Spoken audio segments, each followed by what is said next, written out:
My grandmother, who's around 90 years old, has been practicing bad medicine on her own family. I've seen plenty of witchcraft in my life. I'm not supposed to talk about this.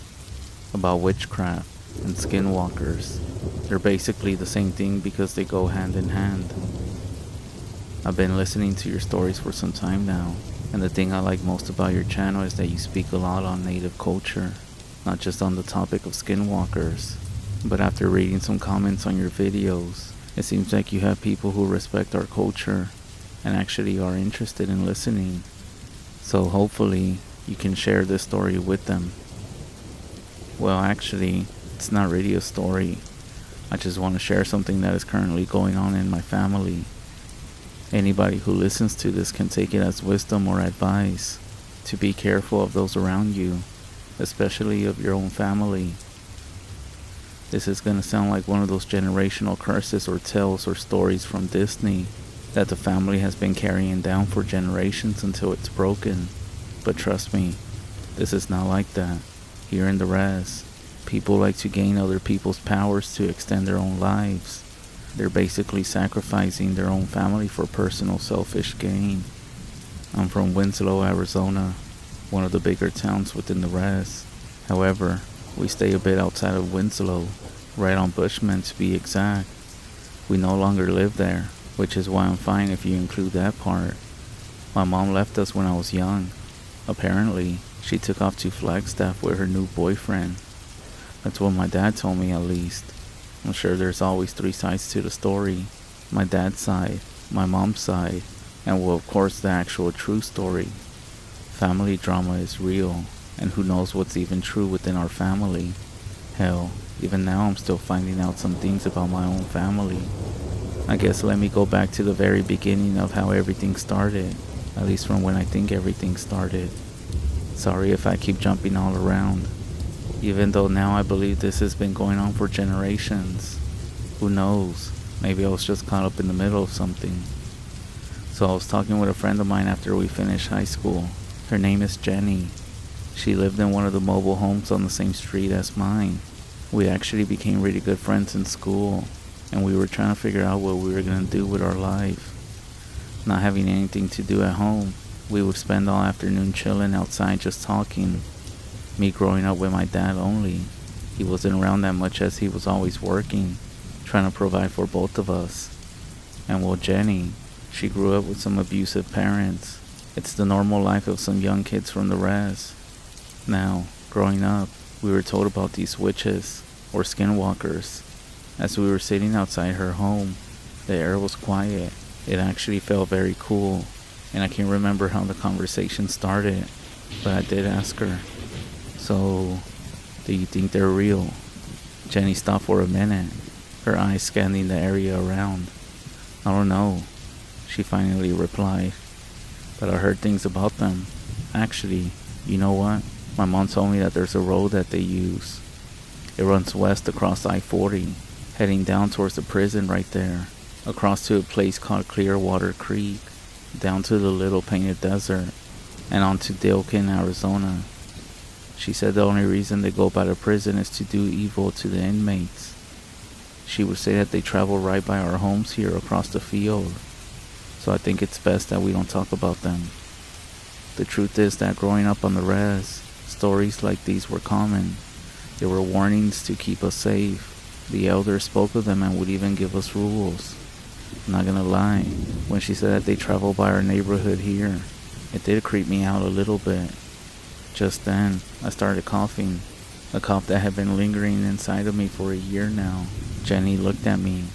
"I can't believe you're still dealing with that cough. Haven't you had it for like years now?" she said. "Have you gone to see one of the local medicine men?" I shook my head. "I've been taking some meds that my father gave me. He claims that they can heal everything." She looked at me confused. "Maybe you need to try something different.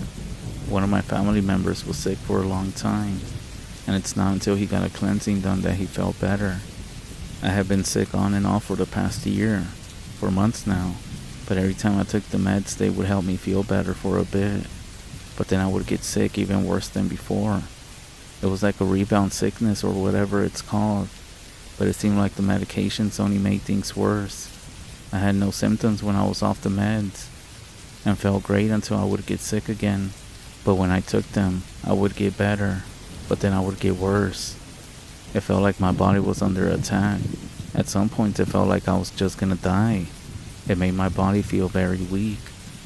Just then, Jenny's father's cut through our conversation, angry. "Get inside before it gets dark," he shouted from the doorway. I looked as she flinched at the sound of him. She gave me a small smile before heading towards her home. "Well, stay safe now," she said in a low voice. "You too now," I replied. I took a deep breath and started the 20-minute walk back home, which was on the other side down the road. However, I always walked through the opposite side just to avoid vehicles and people. That night as I went to sleep, I had a dream. A lot of this now makes sense to me, or I should have connected the dots. Especially now that I'm writing this, it's like stuff keeps coming back, and more stuff now makes sense when I think about it. So I always had weird dreams, but if I could go back and trace to try to find when everything started, it's with a dream that really bothered me a few years back. I never believed that someone could do witchcraft on me, especially my own grandma. But I say this because I swear my dream started from when I was a young kid. So I had this one dream a few years back. In my dream there was an old house, a little boy, and also an old man. The little boy goes into the old man's fridge and pulls out from underneath the brown envelope a little black slimy thing, and he swallows it. He starts to get sick and starts coughing, and the old man is watching. I see a little black slimy string hanging out of the little boy's mouth. He seems to be struggling and choking.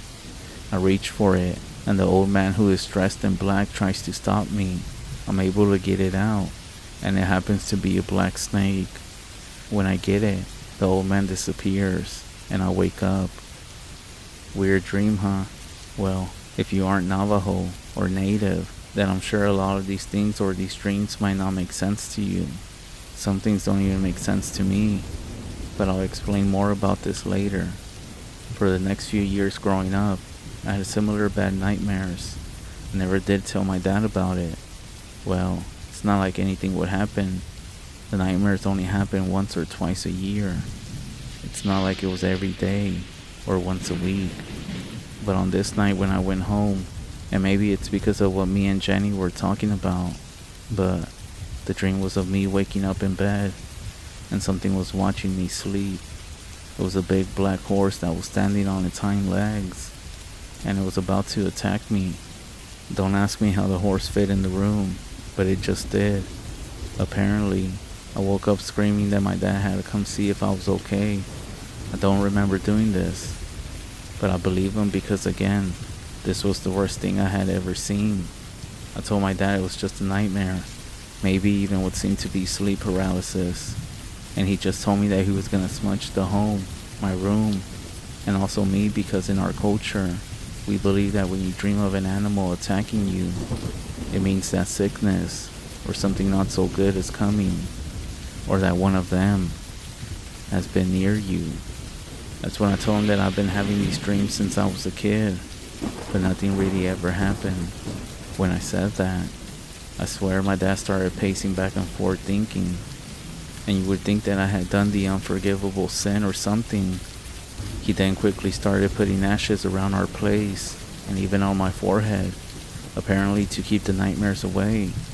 He left my room, and when he came back inside, he had a chair and slammed it down. I won't forget what he said. "Tell me everything. When did this start? What's the earliest that you remember?" Let me just say that my dad wasn't happy that I didn't tell him about my dreams growing up. How was I supposed to remember? But basically, I told him that I would have weird dreams like this once or twice a year, but that this is the first time I had dreamed of an animal attacking me. I kid you not, you won't believe what my dad told me next. He said to try my best not to go to sleep. He said we were gonna go visit a medicine man tomorrow first thing. Pretty crazy, huh? I'm sure I did fall asleep sitting down, but my dad would come check on me throughout the night to make sure I wasn't asleep. He also stayed up all night smudging, praying, and making phone calls. The next morning, my dad and I went to go see a medicine man. He didn't live in our town. We had to travel about an hour to get to him. He lived in a traditional hogan, out in the middle of nowhere. When we got there, the medicine man greeted us. We went inside his hogan. The smell of sage and cedar filled the air, and I felt a sense of peace all over me. The medicine man looked at me and said, "I hear you've been having troubling nightmares." His voice steadied. I nodded. My dad stayed quiet, allowing the medicine man to continue the conversation. "Your great-grandfather," the medicine man began. "He was a powerful medicine man. He once confronted a witch in its half-human, half-animal form. He killed it before blessing the corpse and burning it right away. It required a lot of prayer and courage that only came from the Creator." The medicine man then paused and continued after a few seconds. "Your great-grandfather, he passed down his knowledge, his teachings, his stories, and his medicine, but some people chose to use this wisdom for evil. You see, with knowledge and wisdom comes the temptation to fall into the lies, into greed, and into power. Those who walk the evil path use these teachings for their own gain, at the cost of others. Those nightmares you've been having, they aren't sleep paralysis. That's what they want you to believe. They want to make you weak, but don't be scared. In your dreams, say a prayer and make it leave. Be strong in your mind and heart, and the great Creator will help you." The medicine man then turned to my father and said, "She is still alive," he said. My father's face turned pale, and I saw a flicker of fear cross his eyes. The medicine man then gave us some beads and arrowheads. He also smudged us and gave us instructions on how to protect ourselves. "Place these arrowheads around your home. Use sage and cedar to cleanse your space, and continue asking the Creator to help you." He then turned to me and said, "Sometimes you won't understand the dreams until much later, but when the time is right, oftentimes you are the only one who can understand your dreams." He stopped for a minute, letting his words sink in. "Give yourself a good sage cleansing and talk to the Creator. That will help you." And that was it. We ended up leaving. Now mind you, at this point I still don't know it was my grandma that was cursing us. Not until we got home. That's when my father came clean, you can say, with everything. I will tell you exactly what he said. "When I was young, your grandma used to take off all day, all night, and come back in the morning. She would always say that she was at ceremonies, but she wouldn't bring back food or anything to prove it. And similar to your dreams, I remember waking up in the middle of the night as a kid and seeing some sort of kangaroo with a huge tail standing in the corner of my room, hunched over, covering my ears and closing my eyes. I was always scared of that huge kangaroo appearing in front of me as I opened my eyes. I just remember blacking out every time it appeared. Since then, I knew your grandma was up to something. I just knew it. Throughout the years, I figured that she was trying to get rid of someone close to her, but it never happened. One of the many ways to gain power," my father continued, "was when I was rushed to the hospital for drinking kerosene. I mean, who leaves their grandson around toxic chemicals? Ever since that day, I'm sure your grandfather suspected something, and he never let me go around your grandma again. I guess someone, our ancestors, are looking out for us. Since the whole time growing up, she was actually never able to hurt me.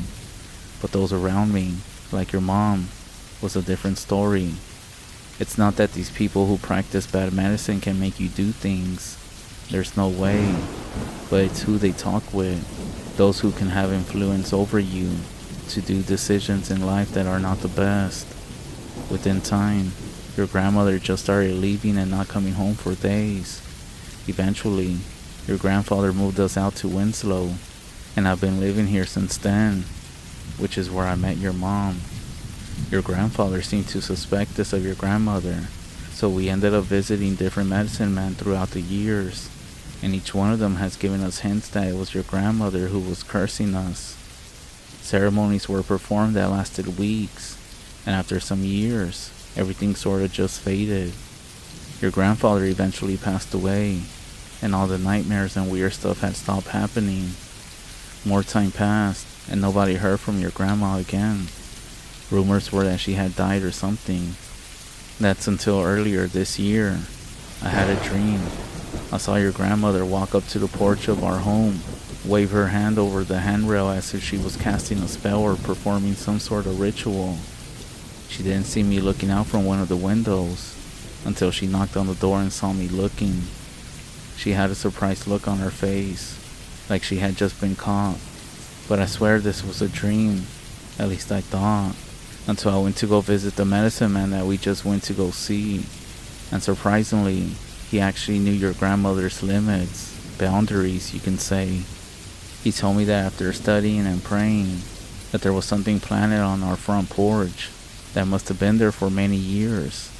He literally had to go to the spot and perform a ceremony to, quote-unquote, reverse the spell. And well, from this point on, I knew that your grandma was still alive and still practicing her bad medicine. He smudged the house and told me to go to bed. He said that we were going to move out, and well, we did. We stayed away from Arizona because of this whole situation. I miss my family, my friends, my home, but every time that we do go back, something bad does happen. Maybe if your listeners want to hear more, I'll send you another experience that I had, well, that me and my dad had after we moved out. Also, I'm sure everyone has heard of this, as you have said it in your videos before, which is pretty true. When someone finds out who is doing the witchcraft, skinwalking, a person doing the witchcraft dies. In this case, she's still alive. Apparently, we found out that Grandma has become so involved in the evil way that it has come to the point where nothing is going to kill her, except for old age. I'm not sure how true this is, but that's what my father told me, which is why we chose to move out instead. Maybe she's just not a skinwalker, and is just practicing bad medicine. Who knows? We haven't heard from her, but we all know that she's out there practicing still. Every culture has its own way of dealing with this sort of evil. Religion is not the only way. Just like within our nation, there are medicine men who use it for evil purposes, communicating with skinwalkers to gain power, corrupting people, or simply out of jealousy. There are some financial preachers who preach to donate, and they say that you will be blessed, when they are actually just stealing money. There are many who use their religion for evil and practice witchcraft.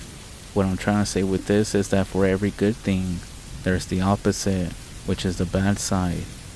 My grandma started learning and practicing medicine, but then I guess her heart, for whatever reason, the greed and power, the more she was gaining, the more addicted to the power she got, that eventually she started to pursue bad medicine.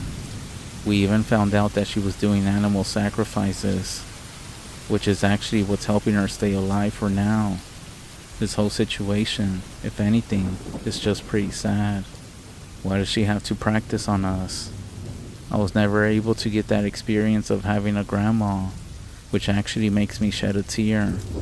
It also makes me wonder if she has something to do with my grandpa's death, or even with my own mom's situation and her leaving us. I know my grandma knows that we know. It just proves how powerful she is. I doubt my grandma is here on YouTube listening to your stories, but I also wonder why she hasn't passed along her teachings to someone else if she is close to dying. Maybe she has. I'm not sure. To be honest, I am scared of her. I try not to be, but the reason I am is because in most cases and tribes, the last sacrifice someone has to do in order to become a skinwalker is to kill a family member. Just be careful, everyone. I'll be praying for the whole community.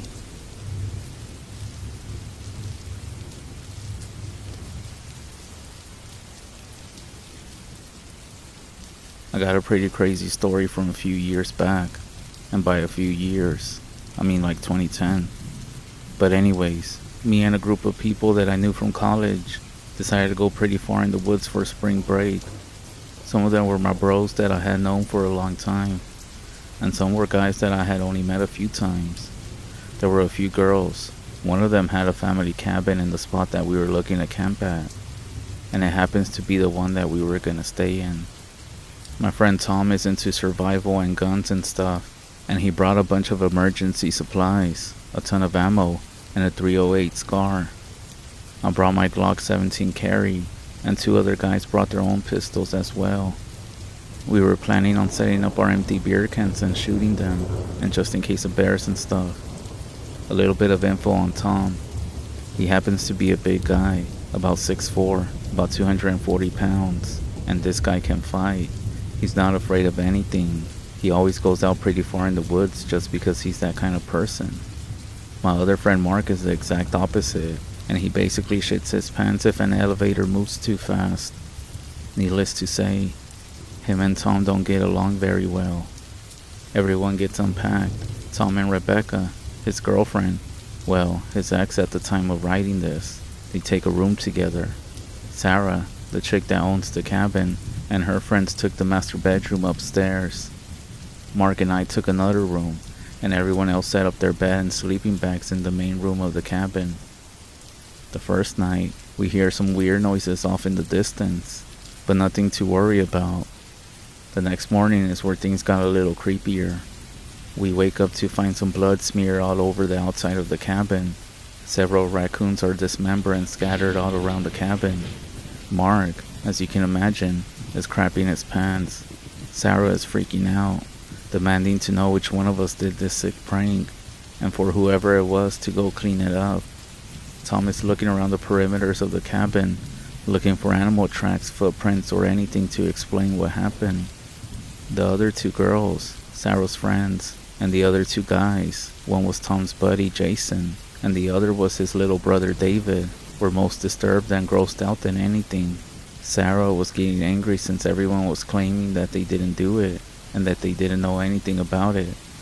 I asked if anything like this ever happened out here before, to which she said no.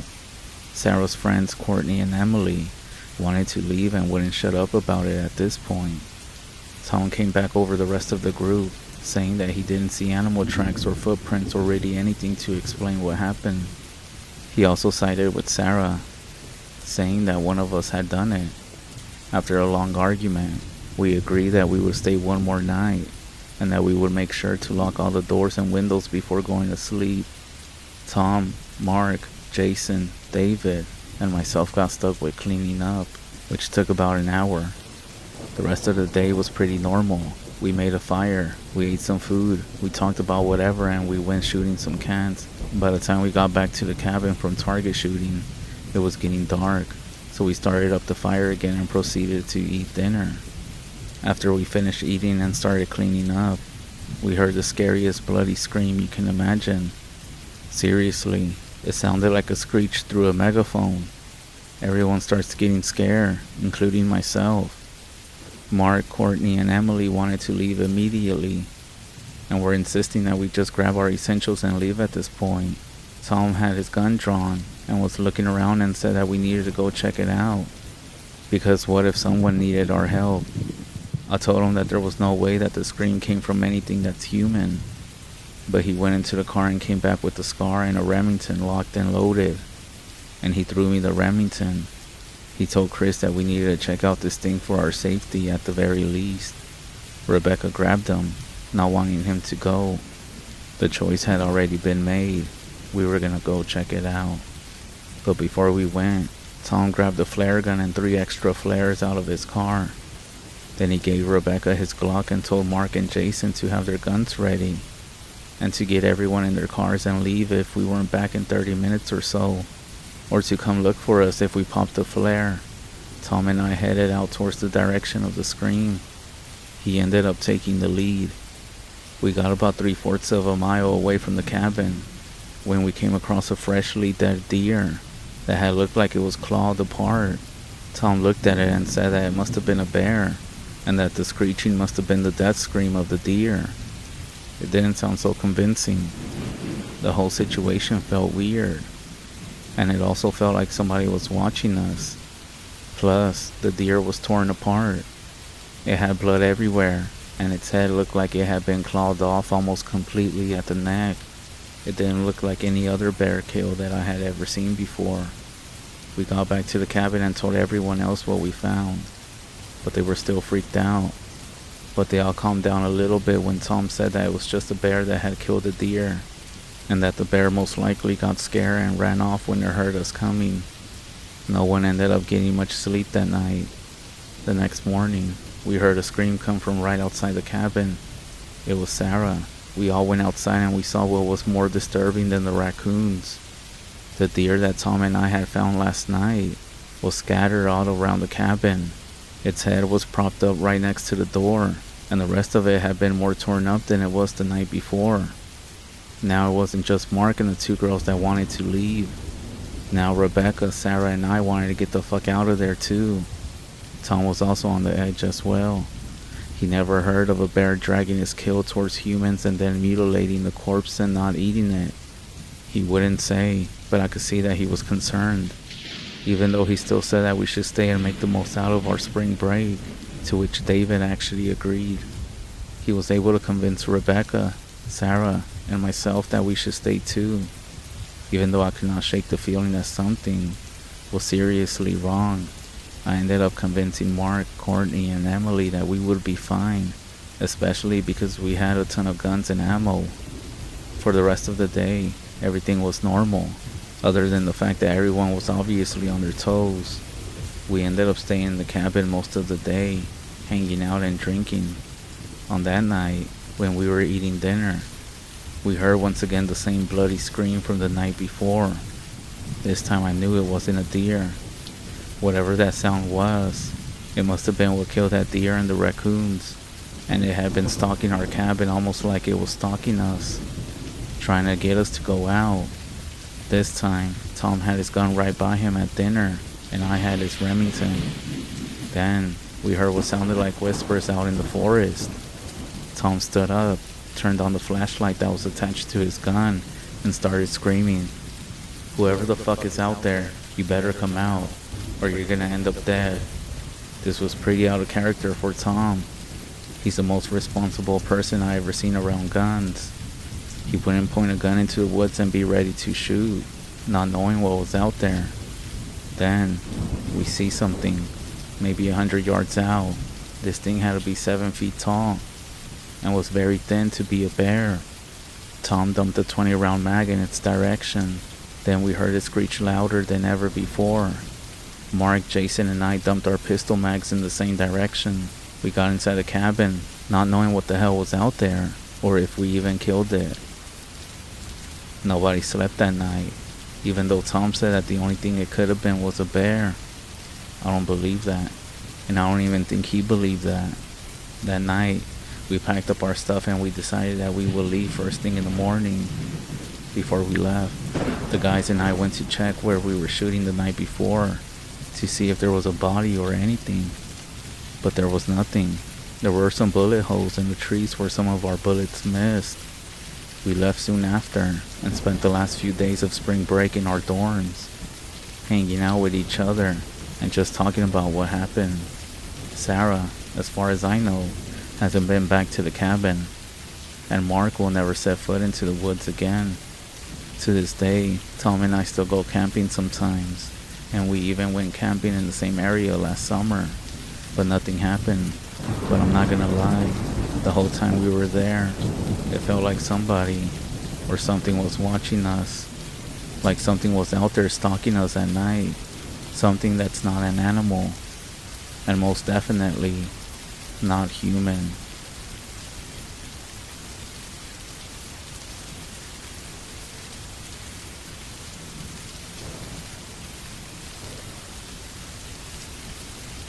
I would like to share my experience with you.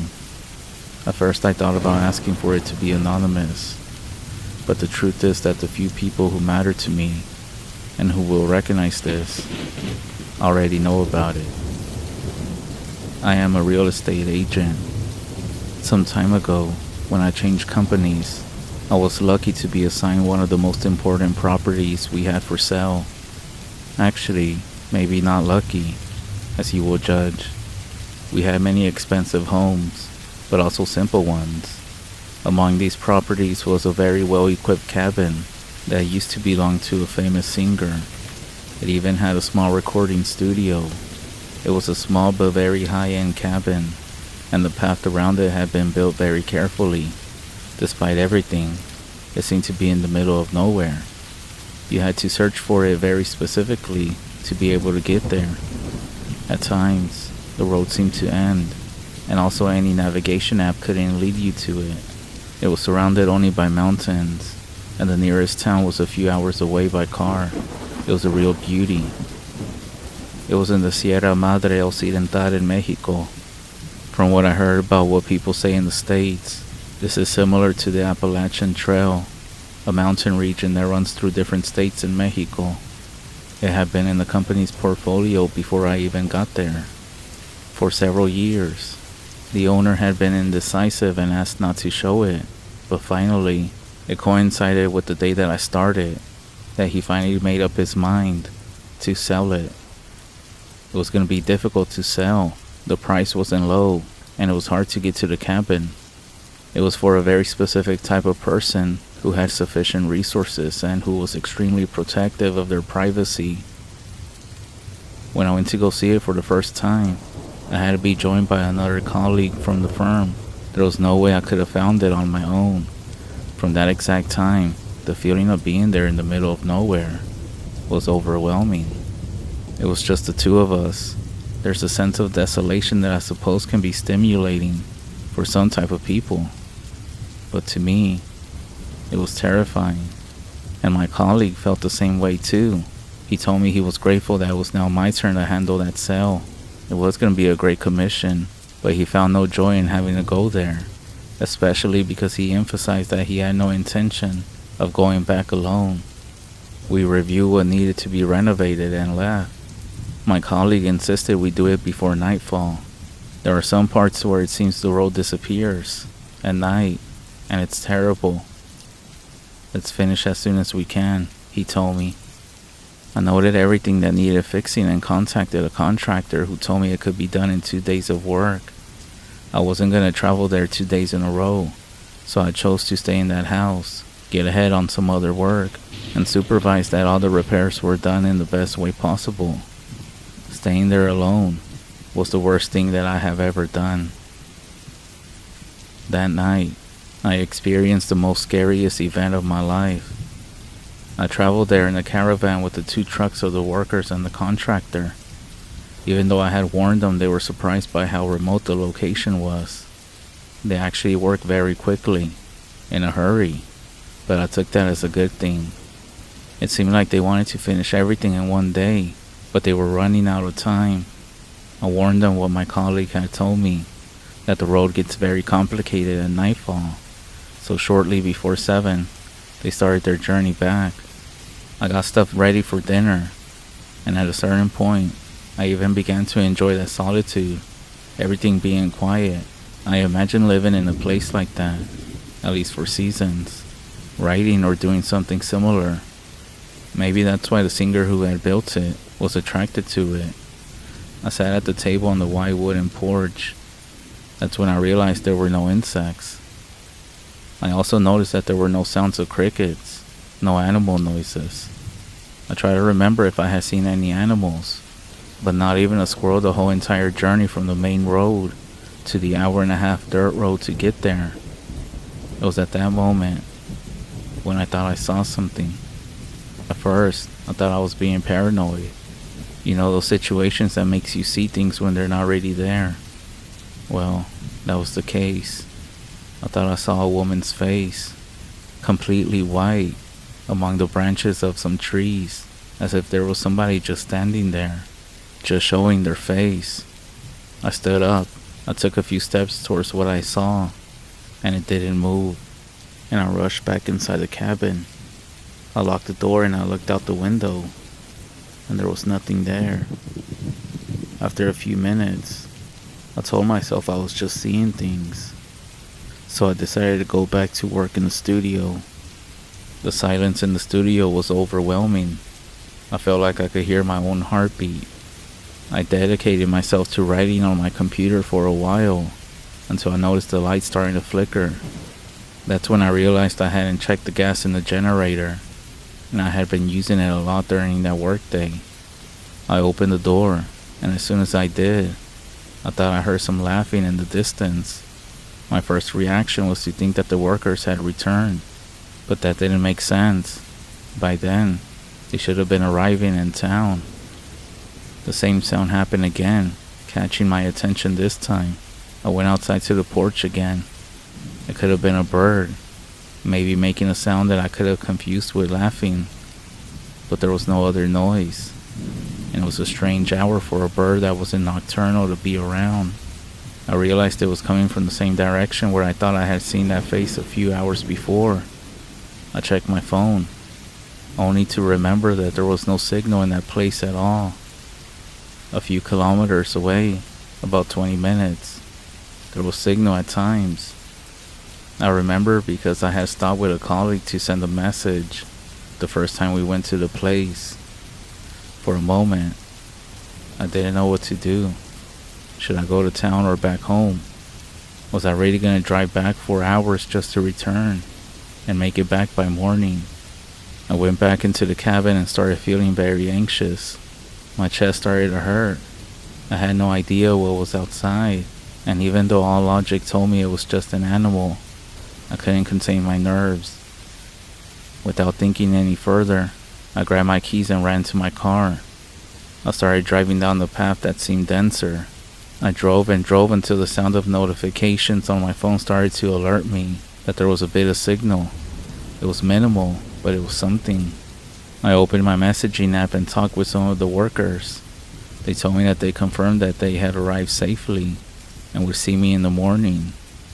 I talked a bit with my boss and my girlfriend, and finally, I was able to calm down. It was time to return to the cabin. It was evident to me that my nerves, the solitude, and all the silence had played tricks on me. That's why nobody else wanted to take the task of selling this, despite the juicy commission. It was difficult, but it was my chance to prove that I could do it.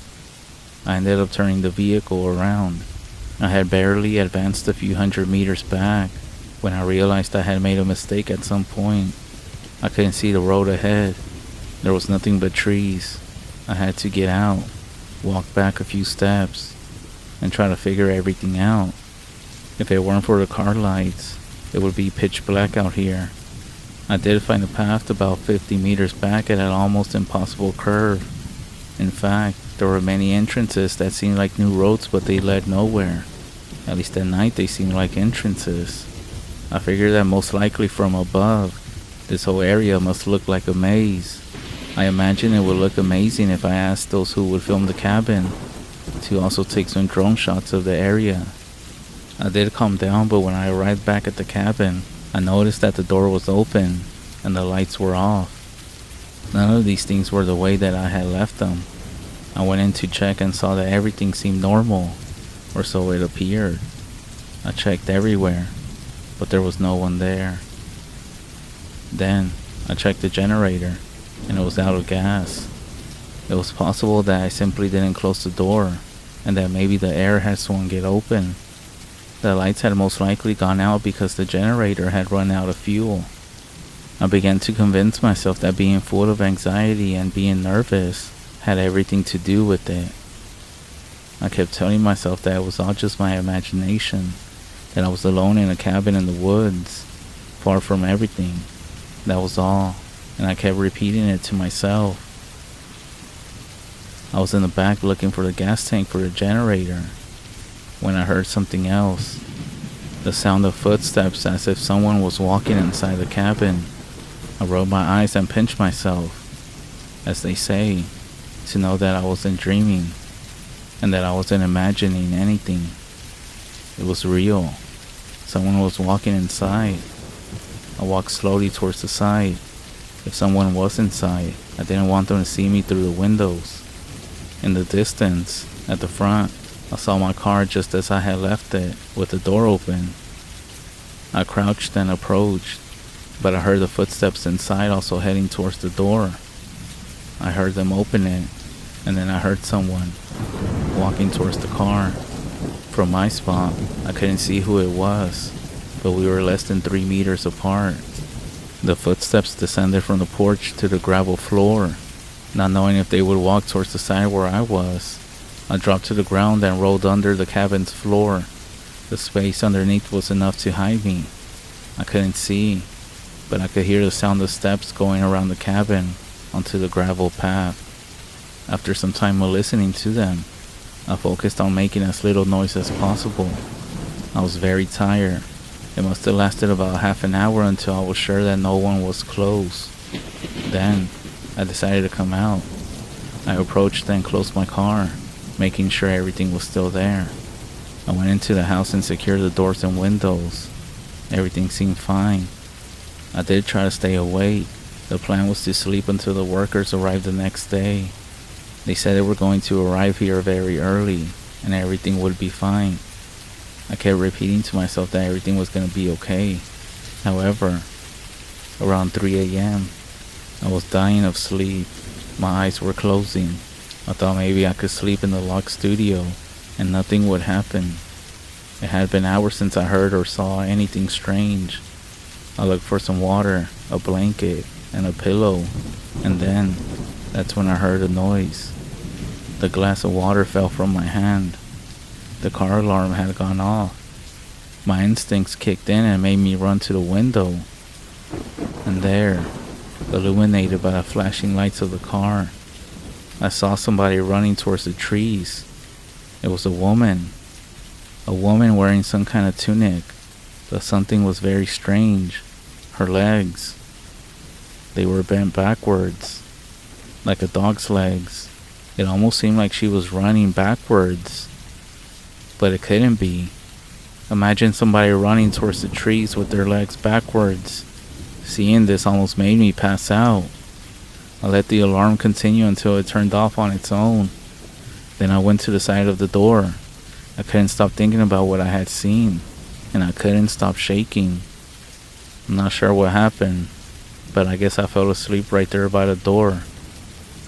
The first rays of sunlight came at a distant sound. An engine, the sound of an old car making a lot of noise. I could hear it from afar because the mountains carried the echo for miles. One of the workers from the previous day arrived, joined by some of the locals from the neighboring village, who had come to help finish the work in one day. One of them noticed my dark circles, and told me that as long as I stayed out here alone, I would continue not sleeping. At that moment, I couldn't ask him more because he started working. However, at lunchtime, I found out that the 3 people from the village were somewhat surprised that I had stayed alone. I'm not sure why, but I ended up telling them what I had seen. Normally, in any other moment of my life, I would have felt embarrassed to share what happened to me, but at that moment I couldn't hold it in. One of them even nodded as if he understood me. When I described what I saw near the car, they confirmed that I had encountered something evil. However, what they told me next almost made me leave the entire country. They said that this wouldn't be the only thing that I would come across. While we were talking more, I realized something. Whatever it was had to have approached the car to set off the alarm. And this car, like all company cars, had a front and rear camera recording with motion detection. I couldn't wait to return to the city that same afternoon and review the recording, hoping to see whatever it was, to find out if it was real. It's very strange to confront things you can't explain. Something that shows you that there's a whole world of unexplained things out there. That terrible night in the cabin, the night that I believe I saw things that were not natural. We finished working around 5 p.m. and set out on the way back to the city.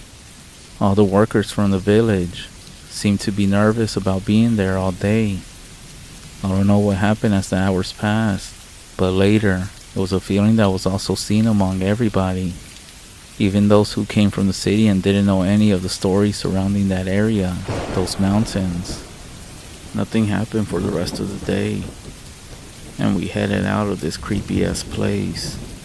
We stopped in the village on our way back and invited everyone to eat because no one had done so until then. The local guys ate with us before heading back to their home.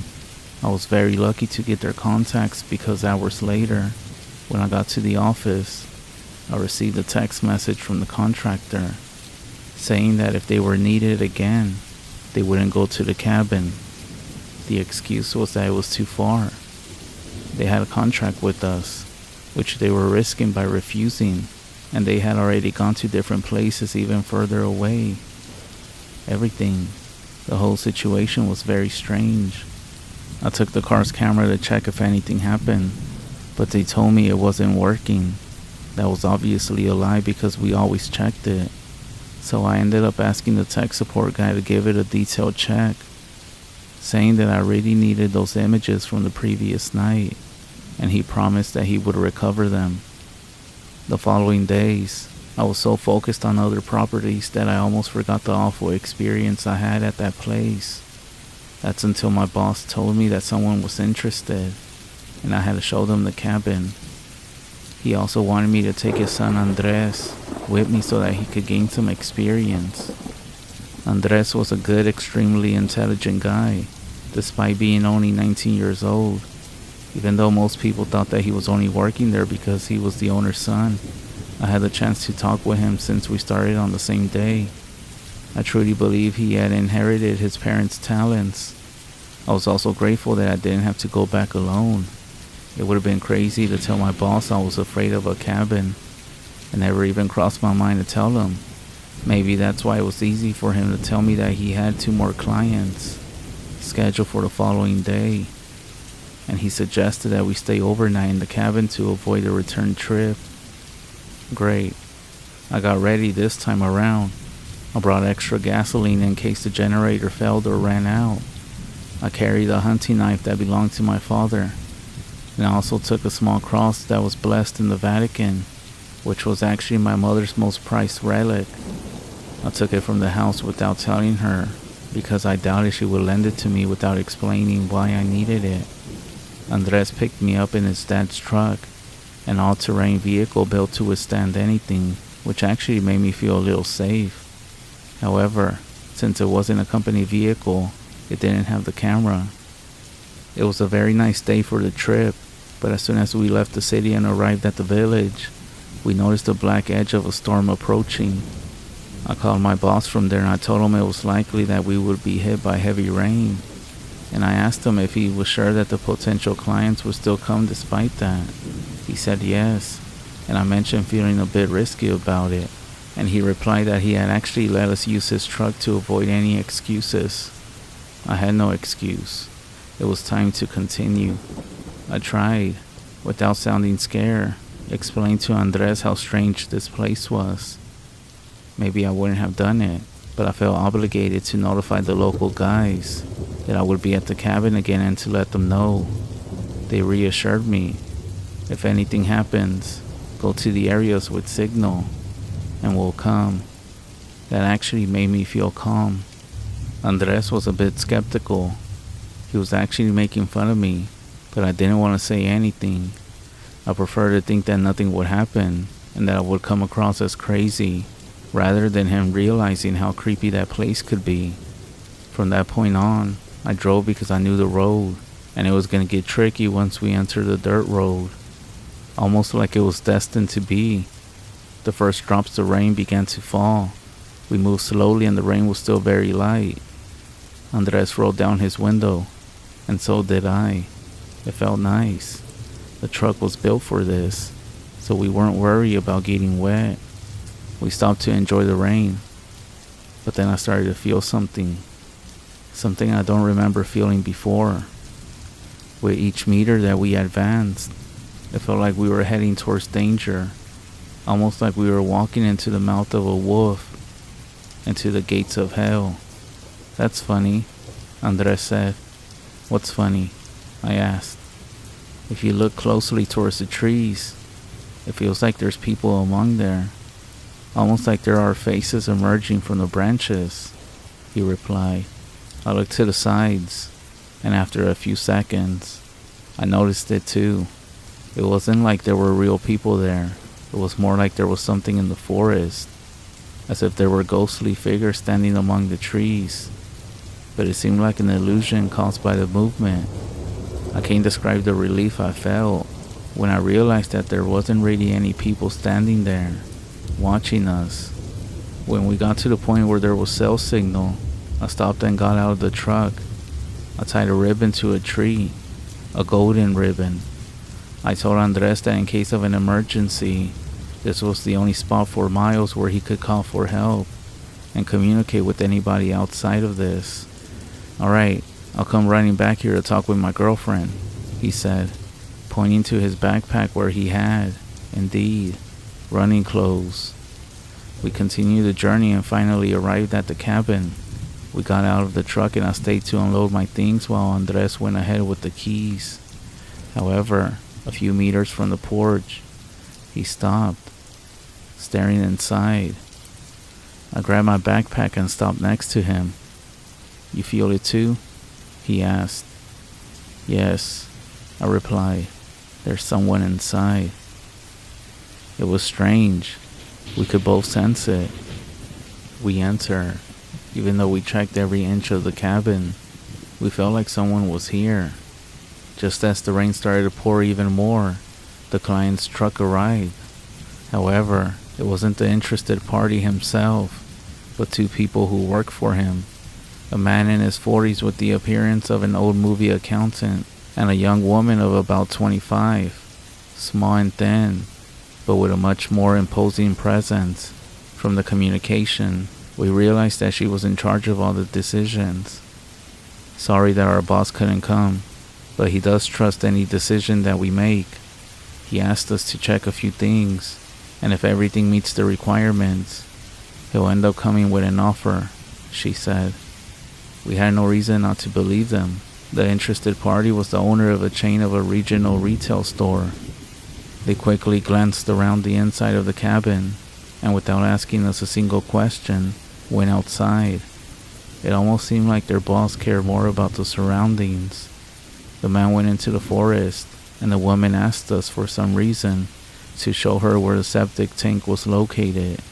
It was very strange, but we assumed these were normal details that they were interested in. We stood on the porch waiting for them. The rain started pouring, but it didn't seem to bother them. I noticed Andres was looking towards the trees at the spot where I thought I had seen the woman the first time. And I kid you not, the same thing was there. "Look, it looks like there's a woman standing there," I said. "There is a woman standing there, dude," he replied, very serious. He grabbed my shoulder to stop me from moving, insisting that I pay attention.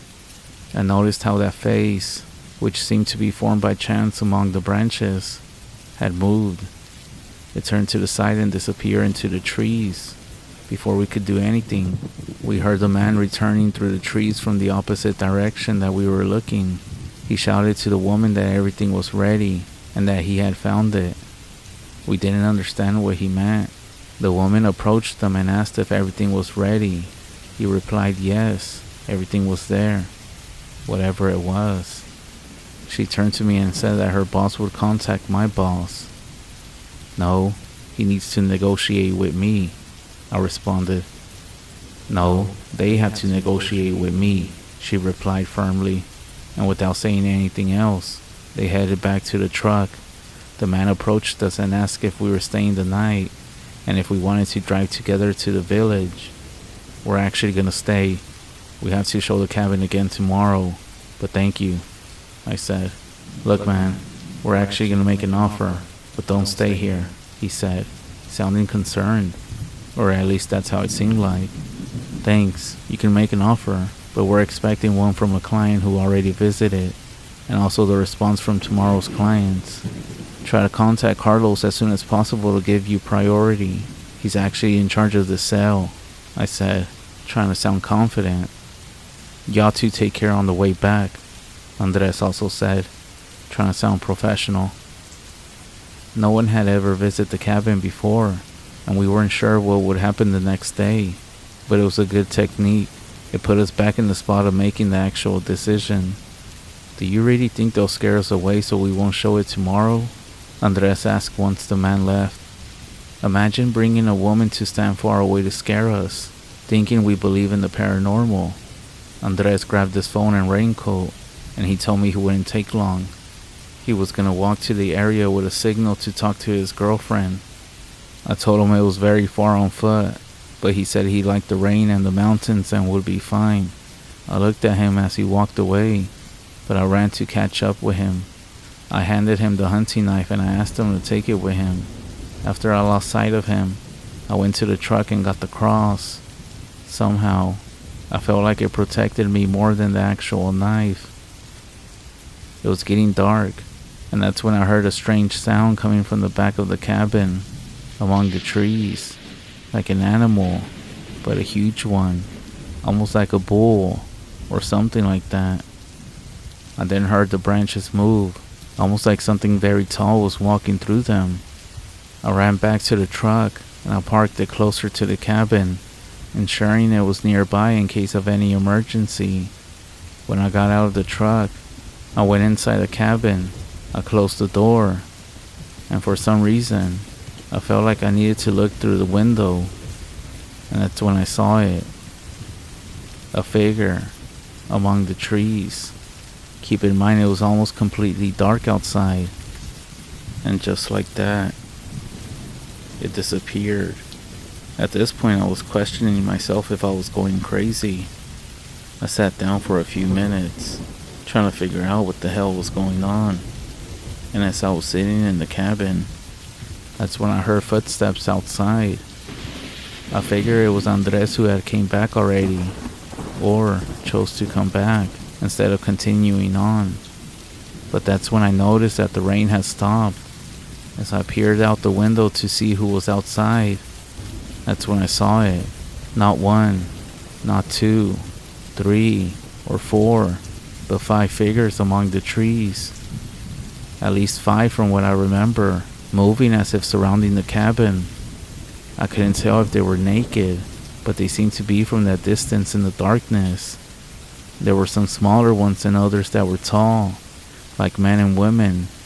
Then, I noticed one of them deviated from the trees and started walking towards the cabin. At that moment, the motion sensor light outside activated, and I could see him much more clear now. He was wearing a crown of thorns, and he was bleeding from the forehead. It was obvious that this man was dressed like Jesus. As soon as the light hit his face, he took a few steps back, and then I heard a car approaching in the distance. The man disappeared, but when the car arrived, I recognized the people inside, workers from the village. In the back seat, Andres was lying down, completely pale, as if he had seen a ghost. I hurried to greet them, but Andres ran past me, ignoring me, and rushed into the cabin. They parked the truck next to mine, almost touching the stairs. They even backed it up as if ready to leave at full speed. I wanted to ask what was happening, but they told me to get inside quickly without wasting time. And we did, and they started checking all the windows. Do you have enough gas in the generator to last all night? One of them asked me. I do, but what's going on? I replied. They signaled for me to stay silent, turned off all the lights except the one at the entrance, which didn't face the path. They waited for Andres to come out of the bathroom, and then we all went into the office. They turned off the desk lamp, leaving us in complete darkness. With the office door open to hear any sounds from outside, someone knocked on the door. Andres seemed out of it, despite the workers signaling for me not to. I left the office, not that I was trying to be a hero, but I wanted to keep everybody safe. I crawled across the floor of the cabin until I could see the door. The light outside seemed to have gone out. The knocking continued. I moved through the cabin, trying to figure out how many people were outside. I couldn't hear anything. and the door didn't seem to open despite the knocking. It was as if something had touched the door and then disappeared. I started crawling across the living room to get to a window where I thought I could see the entrance. That's when I started getting this terrifying feeling, a feeling of being frozen and numb, as if my body was starting to go to sleep, and I started struggling to respond. I stopped in the middle of the living room, the most exposed part. I looked up at the window that I was trying to get to, and that's when I saw something clearly, despite the darkness. A woman at the window.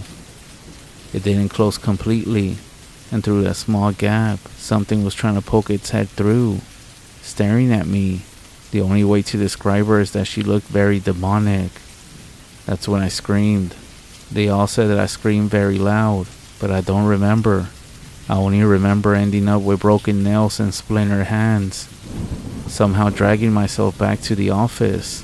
The next thing I remember was about half an hour later. I couldn't speak.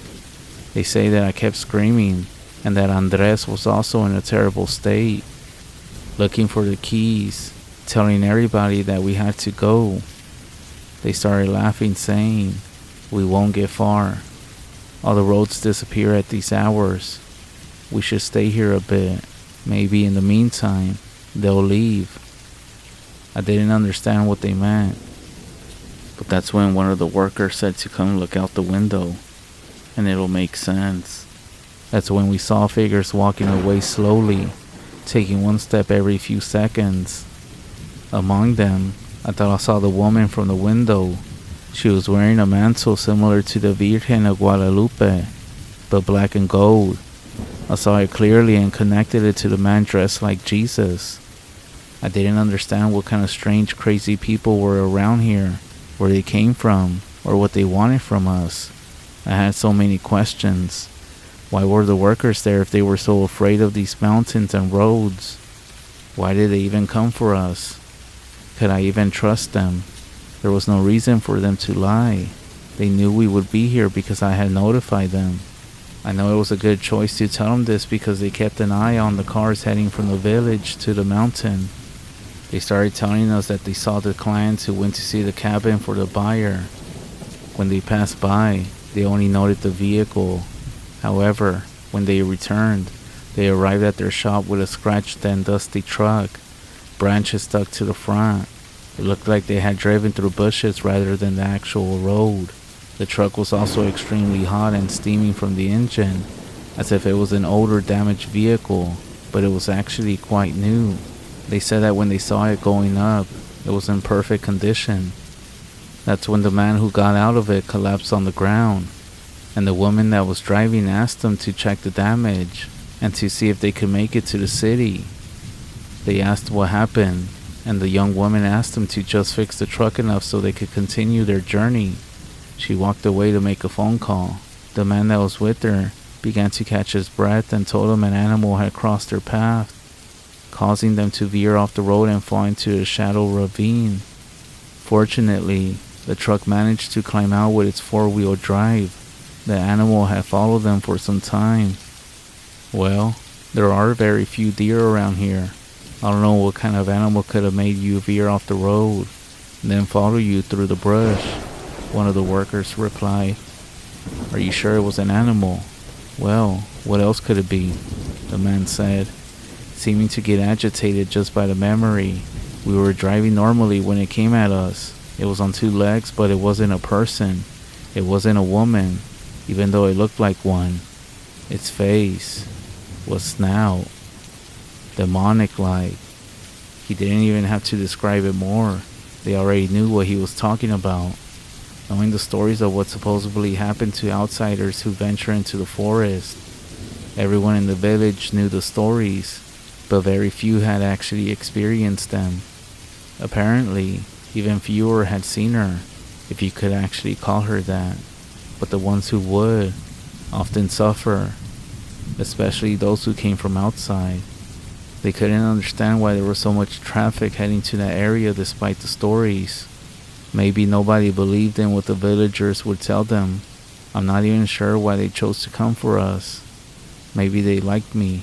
Or maybe they knew that I was gonna have more work there. When they heard the couple's story about what had forced them off the road, they finished fixing the truck, closed the shop, and headed to the cabin. Far from the area with cell signal, closer to the highway, someone suddenly crossed their path. They were driving slowly, alert because it was getting dark, when something jumped in front of their truck.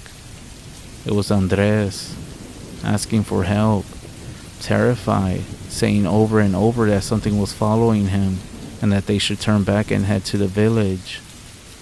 But they told him that he couldn't leave me alone there, convincing him to return to the cabin. As they drove, they said that they saw several people approaching from the same direction, not ghostly figures, but actual people walking towards the cabin where I was waiting. These people didn't react to their presence. However, Andres was terrified because he had seen something very different. They arrived at the cabin just in time and were now ready to spend the rest of the night with us. No one leaves the forest at those hours, and now we're there just waiting. After a while, these figures that had tried to enter the cabin, or at least had approached to knock, had started moving away. Who were those strange people? What were they actually doing there? Not even the workers could explain it. Suddenly, we heard something in the distance, and Andres ran to hide underneath the bed. I'm not lying, he actually ran to hide like a kid, followed by the others who pulled me with them, all scared. Their calm demeanor had completely disappeared. "She's here, she's here, she's here," they repeated, even though everything was locked and we had secured the windows. We all hid underneath the bed like children. Whatever was outside, it felt different. Underneath the bed, Andres had stopped responding.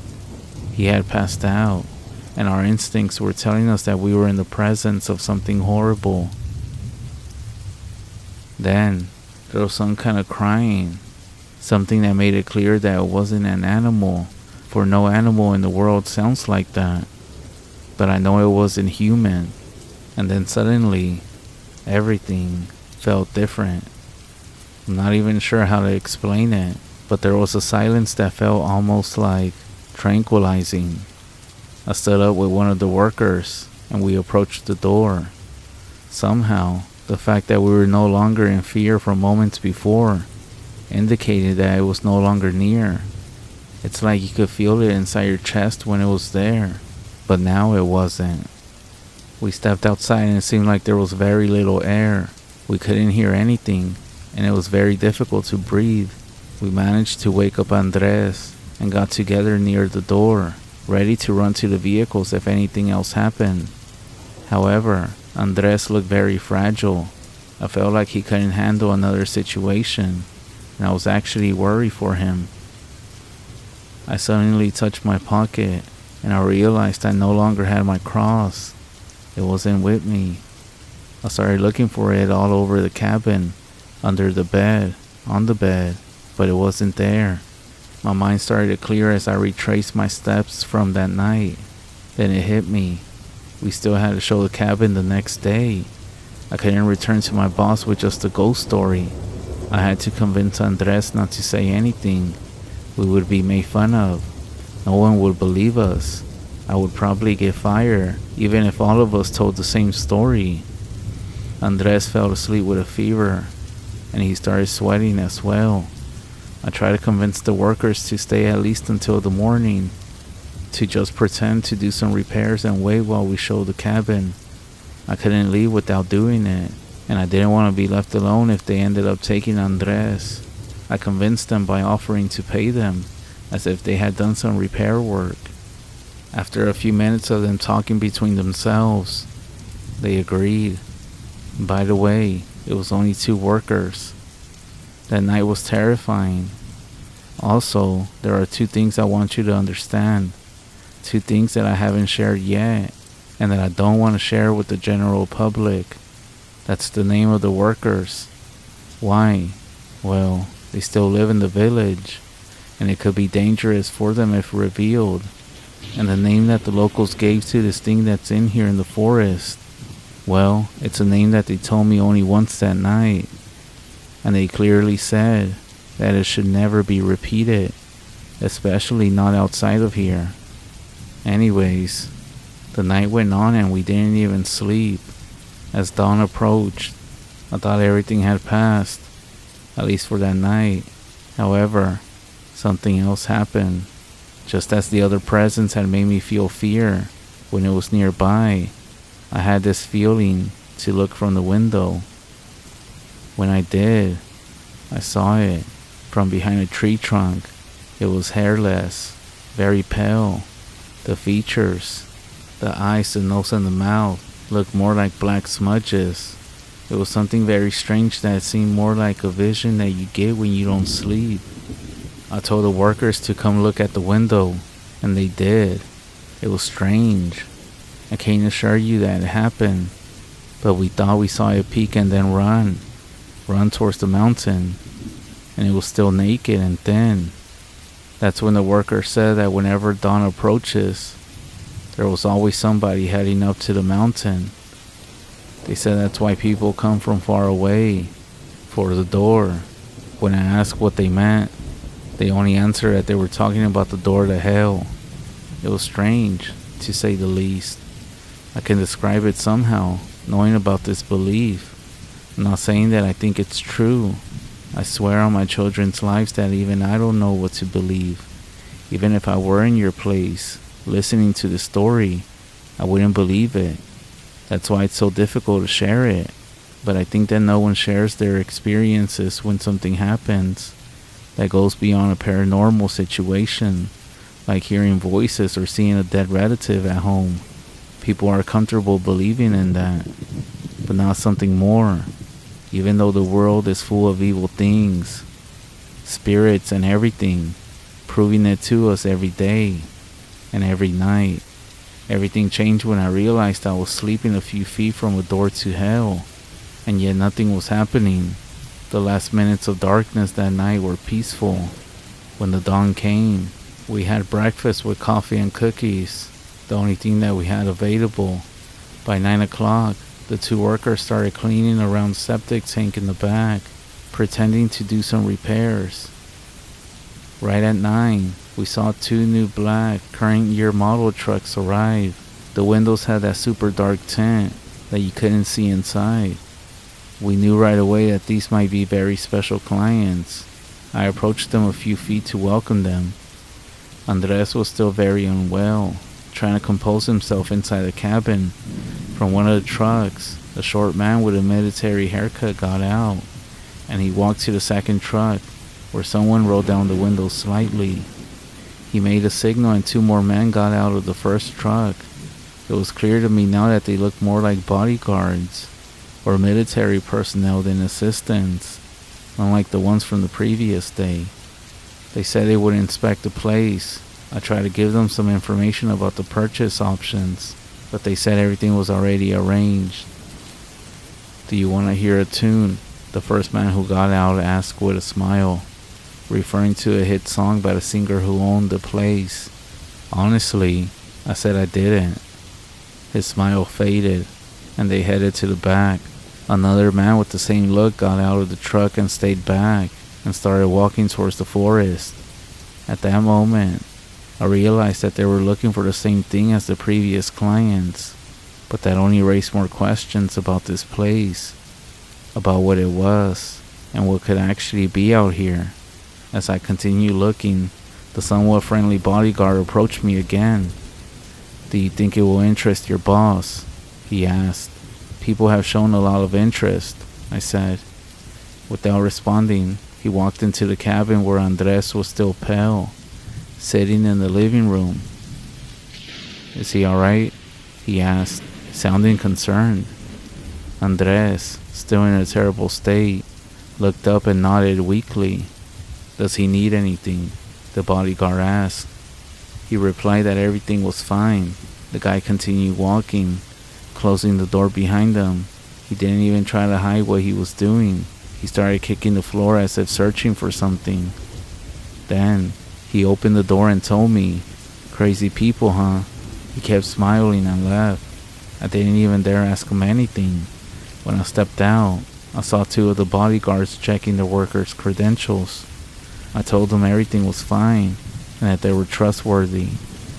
Alright then, they said, handing back the credentials. They all returned to the trucks except for the one who had stayed with me in front of the cabin. I thought he was going to make small talk or ask a question, but he just stood there with a mocking smile. I think he knew I had thousands of questions for him, but I didn't dare ask. That's when someone whistled from the trees. The guy from the other truck, the one who had gotten out later, approached and handed something to the man in charge. Then he walked towards me, standing next to Andres and the two workers. "Did any of you lose this?" he asked, holding out a cross that was covered in dirt. My mother's cross. It looked like it was buried for a long time, old and worn, and even had some mold on it. "Yeah, it's mine," I said. "Be careful where you leave these things around here," he said, getting too close to me. He added something in a seemingly friendly tone, but it sounded like a threat to me as well. "Don't show it to anyone else, and leave this place. You don't want anything to do with fixing things here anymore. Get to an area with cell signal. My boss will take care of the purchase." He got into the truck. As they turned around to leave, he rolled down the window and motioned for me to come closer. "I don't mean this in a bad way, but leave and take your commission. I actually spent a night alone out here." His eyes widened. "You've been here since last night? Then take your things and get out of here. Go slowly so you can catch up to us." I'm not sure why, but he seemed sincere. I told the others to pack everything, and we ended up leaving quickly, especially Andres and me, knowing that we wouldn't have to return if it was sold. We sped up as much as we could, as much as the road allowed. It felt like it was disappearing at times. We ended up following closely behind them on the dirt road, and once we reached the highway, they drove off as if it were an emergency, and we lost sight of them. I called my boss and found out that there were already two offers on the table. The first from the previous day's clients, but he said we had to accept this latest one. I didn't even want to ask why. Once I got off the phone, I tried to talk to Andres, trying to calm him down before we headed back to the village. We arrived at the village and one of the workers offered to let us rest for a while there. I ended up leaving Andres sleeping, hoping that he would feel better. But people were friendly. Well, they always been. In these remote, smaller villages in Mexico, everyone seems to get right along and be treated like family. The worker who let us stay in their home went to his shop, leaving us in the care of Don Teo, his father. He was an older man but still strong, with a rancher's build. He was very kind, setting up a place for Andres to rest. Don Teo said that I should let him be alone, and to take a look around at the shops and the stands. I found a table on the sidewalk where a lady was selling some homemade food, and I ordered something without thinking twice. She was selling some gorditas. The lady sat with me as I ate. "Did you come to see her too? Are you here to ask for something? If you did, don't do it. The last ones who came never came back. They were the ones who always came staying all night. But one day, they didn't come back. We knew they were important because the army and helicopters came looking for them, but they were never found." As the lady spoke, it started to rain, so she moved me to a table under a small roof in her yard. The village was set up to where someone's house was basically their store as well, with stands right in front of their porch. With the rain, the few people on the street went inside, disappearing from sight. I finished my meal and was ready to leave. I didn't want to hear anything that this lady had to say. I just wanted to sleep. I was exhausted. But that's when the shouts of Don Teo got my attention. "He's gone. The boy is gone." I ran towards where the shouting was coming from and saw that our truck was no longer there. Andres had left in it. How was I going to get back? What was I going to tell his father? Besides, he didn't look too well to be driving safe. I quickly asked Don Theo how I could get to the city to try to catch up with him. He looked at me and said he didn't head to the city. He went back up towards the cabin. How is that possible? I said. He couldn't have done that. I didn't want to go back up there. Not again. I asked Don Theo if Andres had said anything before he left, and he told me that Andres had woken up clutching his chest, asking for his medallion. I then remembered the medallion of the Virgin Mary that Andres always wore, given to him by his late grandmother, as he had said. I couldn't believe he had gone back for it. It was like searching for a needle in a haystack. I asked Don Theo about his son, and he said he would be back soon from the shop. However, he did offer to take me up there. I must have looked so scared that he felt sorry for me, which is most likely why he helped. I mean, Don Theo looked up there in age. So we got into an old beat-up car that barely seemed to run, and very slowly we began going up to the cabin. The wipers didn't work, so we moved at a snail's pace. We reached the end of the paved road and continued on the dirt path. Eventually, Don Theo said this was as far as he could go. The car wouldn't make it any further and would get stuck. I thanked him for helping me so much and got out. As I did, Don Theo told me, "Whatever you do, don't spend the night here." After about 20 minutes, I found myself at the familiar spot with cell signal. It wasn't yet 5 p.m., but it felt like the night could engulf the place at any moment. I ran through all the mud and puddles, and that's when I saw our truck. It was locked, which I took as a sign that Andres had left it that way. The thunder indicated that the storm was only going to get worse. As I kept running towards the cabin, I saw it from a distance. However, I slowed down before I made it to the tree line.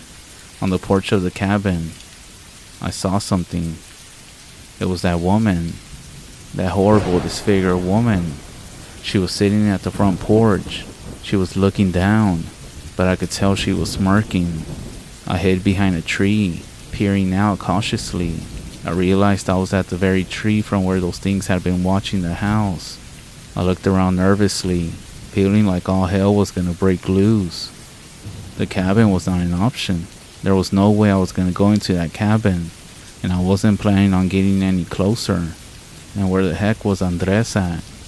I had to get back with him, but there was nowhere to run. I had to find him. To be honest, I did want to head back, saying that it was his fault for coming back here, but I felt guilty. I couldn't leave without Andres. I couldn't abandon him. Could he be inside the cabin trapped? Did he go back and I missed him on the way here? One thing was for sure. I wasn't going to go inside the cabin, not with this creepy lady in the porch waiting. So I left. I didn't know what to do. Maybe he's on the way back to the vehicle and I can catch up to him. And worst case scenario is that I end up trapped up here alone in the rainy night. What stupid decision did I make? I should have just waited for him at the truck, or left a note on the truck or something. I then started panicking. Fuck, I gotta make it back before he leaves. That's when I started running back. The storm was approaching quickly, and the forest was becoming darker. I kept moving, calling out for Andres, but only the sound of the wind and distant thunder responded. The trees were swaying, and I continued, and I swear I would see shadows in between the trees. After what felt like an eternity, I saw a faint light in the distance. It was coming from a small clearing up ahead. I approached quietly, my heart pounding, and there, in the middle of the clearing, was Andres. He was holding his medallion and looking confused and scared. "Andres!" I called out, trying to keep my voice steady. He turned, relief washing over his face when he saw me. "Thank God," he whispered, clutching the medallion tightly. "I found it, thanks to her," pointing to his medallion. "But I got lost on the way back." "We need to get out of here," I said, grabbing his arm and guiding him back through the forest. The storm was almost upon us, and the path seemed to be even more rocky on the way back. We hurried as fast as we could. The storm broke. Rain started pouring down. and thunder started cracking overhead, but it felt like a relief compared to what we had just been through. However, those feelings of relief quickly faded when I thought I saw people walking in the same direction as us, figures among the trees next to us. I know it wasn't my imagination, because Andres was also seeing it. We started running as fast as we could, before realizing that we should have got into the truck by now. Instead, we ended up coming close to a ravine. Damn it, where are we? We stopped for a second and looked around. I could see with the remaining light a canyon at its bottom, something that looked like a cave, and right in front of it, I saw silhouettes of people. There were about 13 of them, holding hands and forming a circle. Then there were 6 more holding hands and forming another circle around the first 3. And then more and more circles. I couldn't count how many there was, but there were 6 circles of people, one inside the other. We started running again towards what we assumed to be where the truck was at. At this point, we both said screw the truck, and if we have to run all the way to the village, so be it. As we were running, about 50 meters behind us, I turned to see if any of those things were following us. Well, of course they were. Why did I even look back? At the strike of a lightning flash, I saw something running towards us on that very same path. It was the woman, the one with the fucked up legs, running right after us, with her head sideways, almost like it was falling, smirking. I'm not sure what I believe anymore, or what I saw, because even Andres didn't confirm. But I swear that the woman looked almost skeletal, as if she barely had skin, or like if it was rotting, like a running corpse. I convinced myself I was just imagining, just the light from the lightning, that I saw nothing. That's when we started praying to all the saints, to God, to our Mother of Christ to guard us from all this evil. And Andres started screaming, Dios mío, por favor ayúdame. God, please, help us. I could hear the sound of her running behind us, getting closer. And that's when I heard the scream that still haunts me to this day, a demonic scream. At this point, I just closed my eyes as I knew we were about to be taken to I don't know where. And that's when I heard a voice behind us. It was her. She whispered, Te veré en tus sueños. I'll see you in your dreams. And just like that, the running sounds behind us ceased. I looked back and nobody was there. Suddenly ahead, I saw some lights that brought me back to life. They were the lights of a patrol vehicle, or so we thought at first. But as we got closer, we realized it was a rescue ambulance. We ran to them, begging for help, screaming.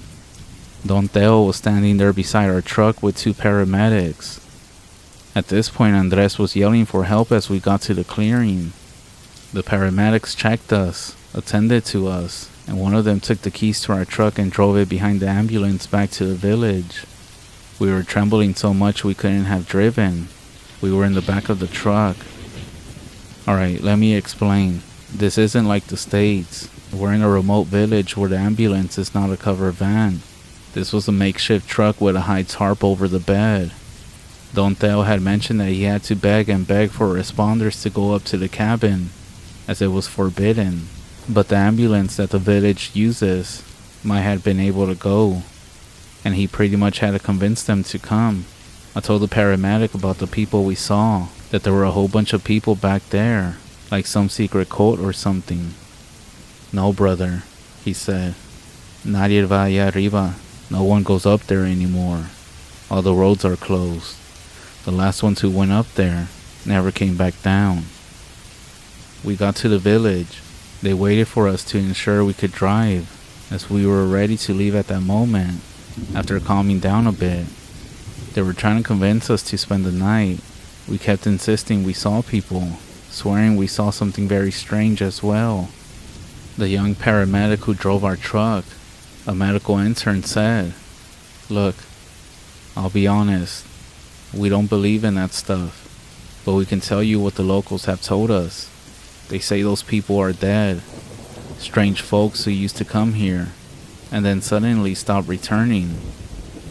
They said that their souls went into that cave, through the door as they call it, but their bodies stayed around here. People say that the cave is a portal to hell. Andres was shaking his head as the intern spoke. I know what you're thinking. They're just stories or legends. But that's what they say. They say that those bodies move every night, so they are never found. We then went back to Don Tel's house. I thanked him for his help, and we rested for a while, trying to shake off everything that just happened. Andres was still shaken, but he was slowly getting better. We did spend the night there, as it was pretty dark to head back to the city at that time. The next morning, we left early, determined to never return to that cabin again. My boss told us that the cell was finalized. I didn't even ask any more questions, just glad anything to do with this fucked up cabin was finally done. It was around midnight when I finally dropped off Andres at his house. Everything in the city seemed strange to me, almost surreal, as if nothing could scare me anymore. I was grateful to see this side of life. We never did go back to the cabin again. I was able to get the pictures that I requested from the guy that was in charge of all the cameras. I'm gonna try to take a picture of it and share more information with you, but it's gonna have to wait until I finally resign to start my own business in the same field. Me and Andres did go to church for the next few weekends, trying to receive blessings and cleansings from the priest, which do seem to work as nothing happened after that.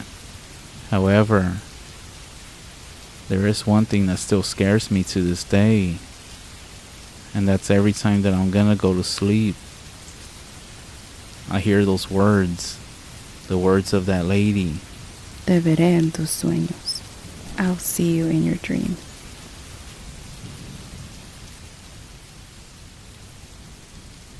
Hey everyone, I don't have a Skinwalker story today, but I have something that's even worse than that. I want to start off by saying that I am Navajo, and I've been living in the Navajo Nation my whole life. And of course with that comes with growing up as a kid. It was getting close to the end of summer, and we were all hanging out. This was back then when I was a teenager. It was starting to get dark. You get a group of young boys together, and of course they're going to do something that's not good. Well, we dared each other to go into an old hogan where a person had died. The hogan actually stood at the edge of town, kind of isolated from everybody. Now, why did we dare each other? Well, it was a place where the elders had warned us about, claiming that's where a chinde was. If you don't know what that is, it's the bad energy left from the last breath of the person who passed away. They said something about this being a ghost that contains all the sins of a person's life, and if the person died indoors, it can cause ghost sickness. Of course, we told each other this before we actually did it. But again, young teenagers, boys, daring each other, we made our way to the hogan. We opened the door, revealing nothing but darkness. There wasn't no ghost inside there. I'm not sure what we were expecting to see. Maybe a dead body. But it did feel a little weird. The air felt thick, almost suffocating like. We stayed only minutes, but later on we would find out that this was enough to bring something. My friend Jacob was the first one to get sick. What started off as a simple fever turned into a sickness that was starting to last a few weeks, with complaints that he felt like he was being choked. The doctors were baffled, and his parents were desperate. Meanwhile, that's when my nightmares started, vivid and horrifying.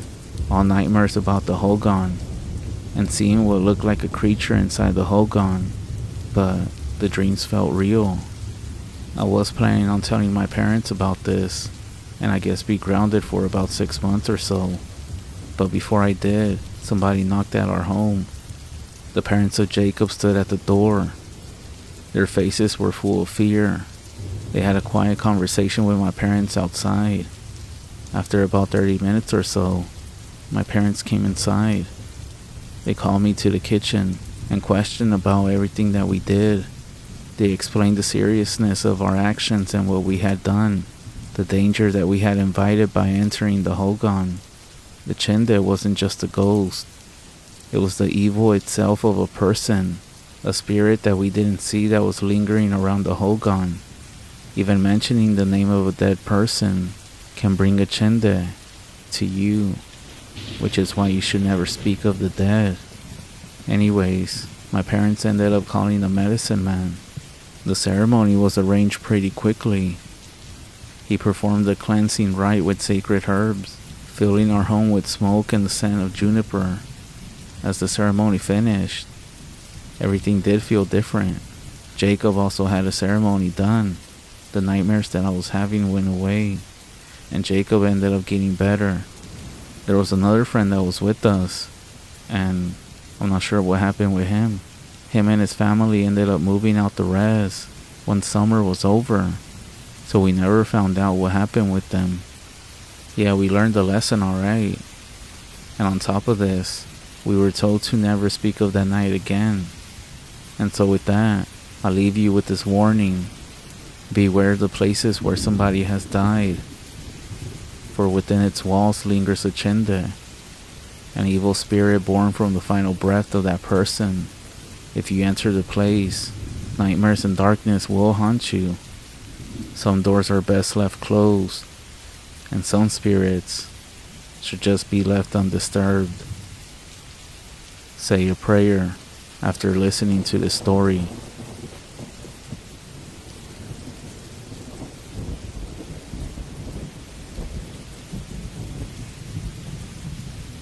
There was a crazy guy back in my hometown named Roy. A little background on how Roy went kinda crazy, and then I'll tell you about a supposedly haunted murder weapon. Yeah, just bear with me. This is gonna be followed by the time that I saw something weird on his property as well. The story sounds kinda crazy, but it's all true. Pretend that you're back in my hometown, an unnamed place. So we got this guy, his name is Lane. The dude is basically a menace, kind of like a local celebrity, but for all the wrong reasons. We also have these two brothers who are very well liked, Roy and his brother. One day, Lane invites Roy's brother on a hunting trip. Roy's brother is super easygoing, and despite knowing Lane isn't exactly friendly, decides to take him up on the offer. The two boys go up into the mountains, but only one of them comes back. The death of Roy's brother is ruled a hunting accident, and there's not enough evidence to say otherwise. But knowing Lane, everyone is suspicious. He becomes a true outcast and spends the rest of his days living alone on the outskirts of town. He is able to sell one of his guns, and it changes hands a few times. People said that this gun is the rifle he used to kill Roy's brother with, and for this reason, it's said to be haunted. For anyone interested, the rifle was a Winchester. To be more exact, it was a Winchester model 1892, 20 inches, or maybe the next size up. I can't remember exactly. Minimal checkering on the handguard and butt. The gun could have been basically a museum piece. It was a beautiful gun. Anyways, one of my buddies ends up with this rifle. He's kind of an out-of-towner and picked it up by chance, not knowing the history behind it. He keeps it locked up in a safe. When he first shows it to me, he tells me he thinks the thing is bad luck. He claims he's had some weird experiences ever since he bought it. Strange accidents, and some serious, like a severe windstorm causing major damage to his home. Just misfortune after misfortune. I only experienced something minor with this gun. It was the first time that my friend showed it to me, and at that moment, the TV was on in the background. The moment that I took the gun in my hands, the TV turned to static. My buddy and I looked at the TV. There was a long moment of static. I quickly handed the gun back, and the TV went back to normal. Like I said, kind of a minor thing, but it was still creepy. What I didn't tell my buddy at the time was how I felt when I held this gun. For reference, I have tons of war trophies in my collection, some with pretty grisly histories. I have fired a bunch of guns in my life, but I have never felt what I did when I held that Winchester. It was impossible to describe, except to say it gave me an ominous feeling, like a darkness hanging over me when I was holding it. After that, I couldn't help but wonder what exactly went down in those woods with Lane and Roy's brother. As much as I love classic rifles, I'm glad that one of them stayed back in my hometown. Well, 1,400 miles away from where I live. I forgot to mention that Roy himself, well, his mental health went down. It was after his brother died. I'm not sure if it's related, but Roy was later diagnosed with schizophrenia. It was pretty sad. Every few months, he would go off his meds and do some crazy stuff.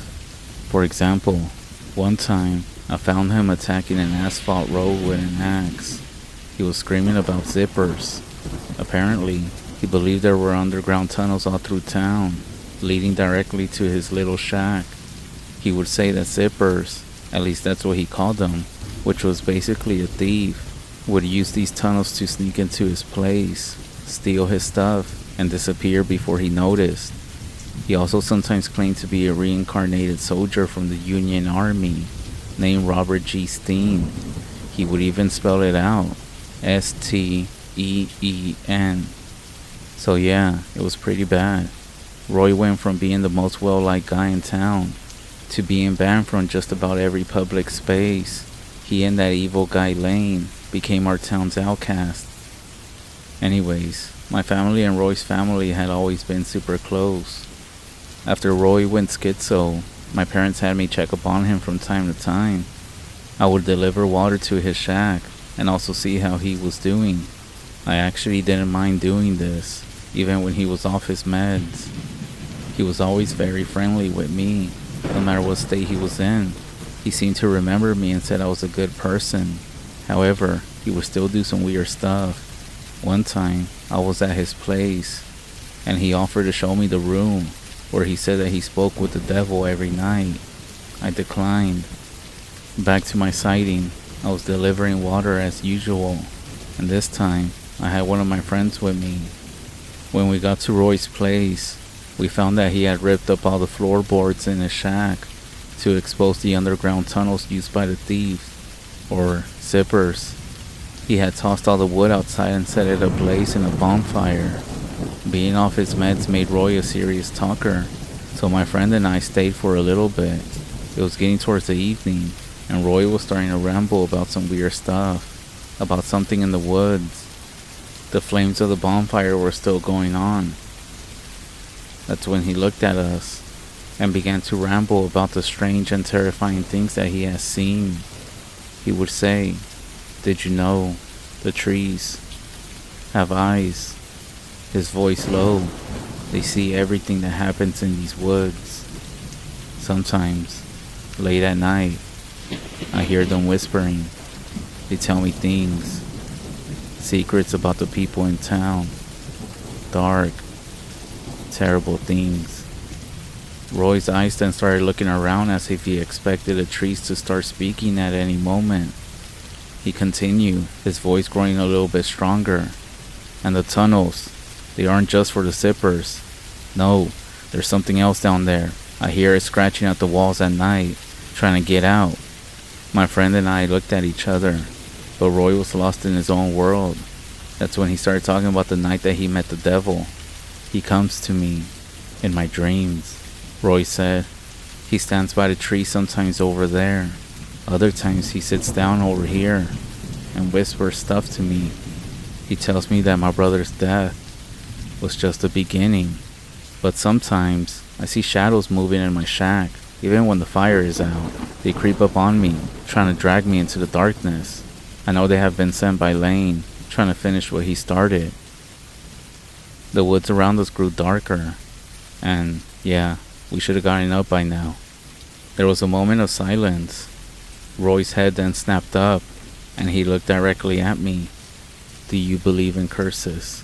he asked, his voice barely above a whisper, because this place, my life, it's all cursed. And it all started with that thing, with that rifle. The mention of the rifle sent a shiver down my spine. The scary events surrounding it, combined with what happened with Roy, just made everything terrifying. My friend and I decided it was time to leave, but just as we were about to say our goodbyes, I spotted something in the trees behind Roy. It looked skinny and tall. It looked to be covered in shaggy black hair. It stood there for a moment before turning away into the woods.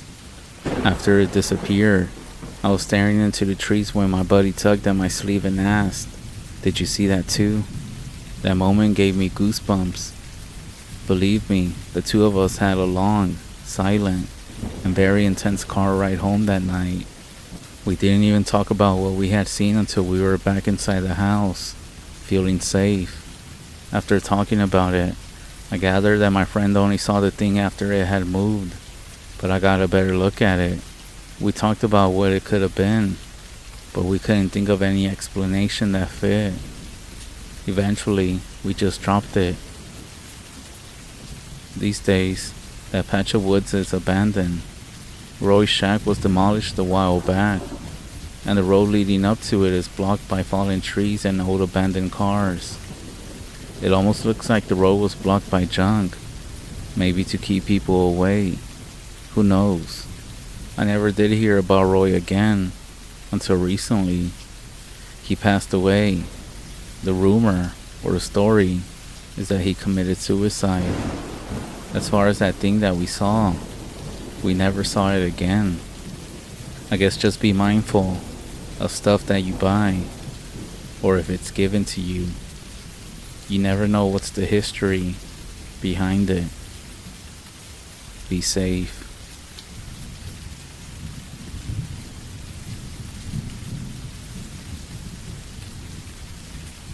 Three summers ago, during a boar hunting trip down in the Ozark South, I ran into something that I just can't explain.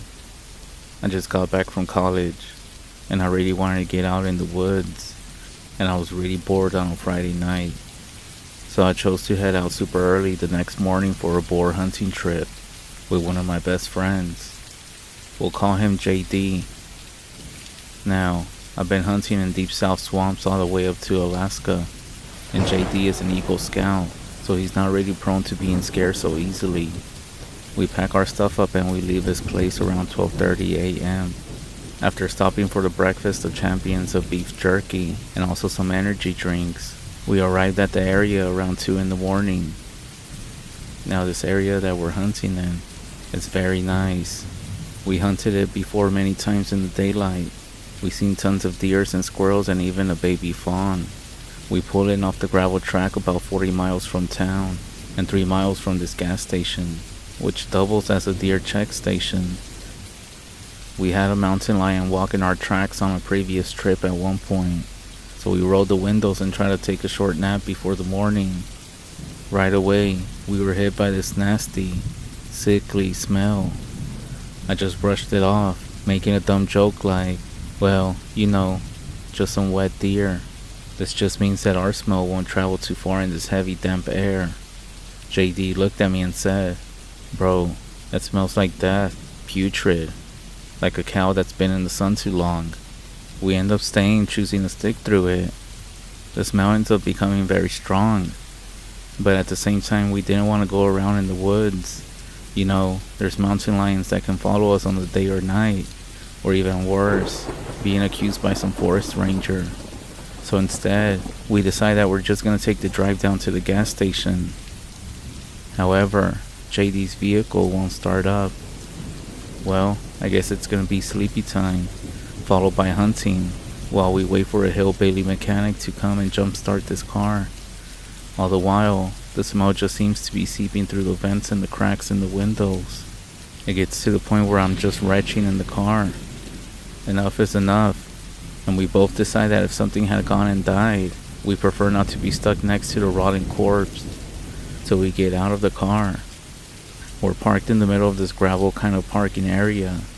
and there were nothing but woods on the other sides. So just directly west of us was this swamp, and the swamp was full of boar and some deer and just other critters that you might find there. And I'm just sitting here loading my magazine into my rifle, but that's when I notice that JD is scanning the tree line with his eyes. He seems to be on edge, but I'm feeling fine, so I just dismiss it. After we're done suiting up, we make our way down the small footpath, which is about 2 feet wide, and then it goes down into the swamp. However, for some reason, when we get to the tree line, both of us just stop dead in our tracks and just started staring into the woods. We stared for a few minutes before either of us spoke. It was almost kind of like shining a flashlight in the mine shaft, and something in the deepest part of my brain was telling me to go back to the clearing and wait in the center until daylight. So we end up doing what any caveman would have done in that situation. And so we grunted out a few excuses to preserve our manhood, and then went back and sat down by his car. Because personally, I'm not gonna go through the woods at 3:15 in the morning when there's mountain lions, weed growers, and God knows what else is out there. The smell ended up kind of receding back into the forest, so we just busy ourselves with checking our rifles and talking about girls and politics. After a while, the smell started coming back again, and we began to voice our concern that something that smelled just dead was moving around. As the smell starts growing more and more oppressive, I start hearing branches and twigs breaking in the undergrowth. Whatever it is, it's moving, and I don't like that one bit. At this point, I'm thinking it's a mountain lion that's all covered in gore from a recent kill. But that doesn't make sense, because it would be going full territorial mode on us. That wouldn't have been out of the question, but that's not what it was. My first thought was that we either had a ranger with a sick sense of humor, a drug grower with a great sense of humor, or worse, a serial killer. Either way, weapons were shoulder, boats were closed unloaded chambers, and lights pointed towards where the sound was. There was just nothing, just the smell, and a slower, and then it stopped. The smell is everywhere now, and whoever it is sitting far enough back in the tree line so as not to be silhouetted by our lights. They're smart. There was no eye shine, which ruled out just about any other animal that I could think of other than a boar, which makes enough noise to be easily noticeable.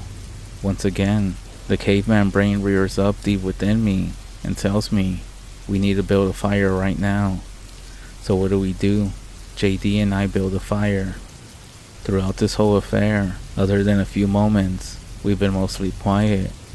The fire seems to give us some kind of comfort, and whatever it is seems to back off into the forest, if only for a while. As the fire burned hot, we started joking again, having a decent time, convincing ourselves that it was just a big cat or something. However, there's only so much timber in the gravel clearing, and after a while, we would have to venture out of the firelight to keep the fire going, and that time came. As the fire burned down to embers, the smell came back more oppressive than before, and with that smell came an almost oppressive feeling of fear. Not just a normal fear, but an intense, guttural fear that made your muscles tense, your stomach turn, and your eyes grow wide. Every fiber of our being told us to get more wood, to keep the fire going. Only with the fire would we survive the night. So cautiously, we walked to the tree line, barely able to see it from the dying light. We've been trying to save the battery of our flashlights. I was on guard duty. My rifle would be a better standoff weapon than the one that JD had. At this point, my adrenaline is flowing from a feeling that something just isn't right out here. JD then leans down to the undergrowth to pick up a stick, reaching into the tree line. He screams and falls backward while branches break right in front of him. He gets up, freaking out, dusting himself off. He says that he saw something staring at him, sunken eyes, ashy gray skin, and he said it smiled at him. Not so much a smile like a human. This intense moment was followed by another hour of this game of us building the fire back up and retreating back into the woods. and then the fire dying and then it coming back into view again. I should note that this entire time, quote unquote he, as we were calling it now, was circling us. I guess probing our defense, seeing if it could find a way to get up close without being seen. By the time that 5 a.m. rolled around, we had exhausted almost all of the dry firewood that wasn't within the tree line, except for the tall grass on the northeast side of the road. Well, of course, we do what we have to do and slowly pick our way over to the tall grass. By this point, I have taped a flashlight to my rifle, and I switch it on as I leave the fire to get some more dry grass. As JD is filling his hands with tinder, I check my right hand side and look down the road. I wish I hadn't. Just as I swing the flashlight over the road, I see him for the first time, grayish black, with matted gray fur, or some kind of skin. To be honest, I couldn't really tell. It crossed the 10-yard track, really quick, hunched over, maybe 5.5 to 6 feet tall, moving almost like a gorilla. Something in my head just started screaming, "It's over. It knows you've seen it. It's not just being territorial. It's circling like a predator."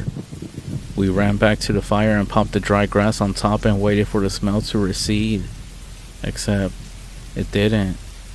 If anything, it got closer, more intense, and this time, we heard it, moving closely.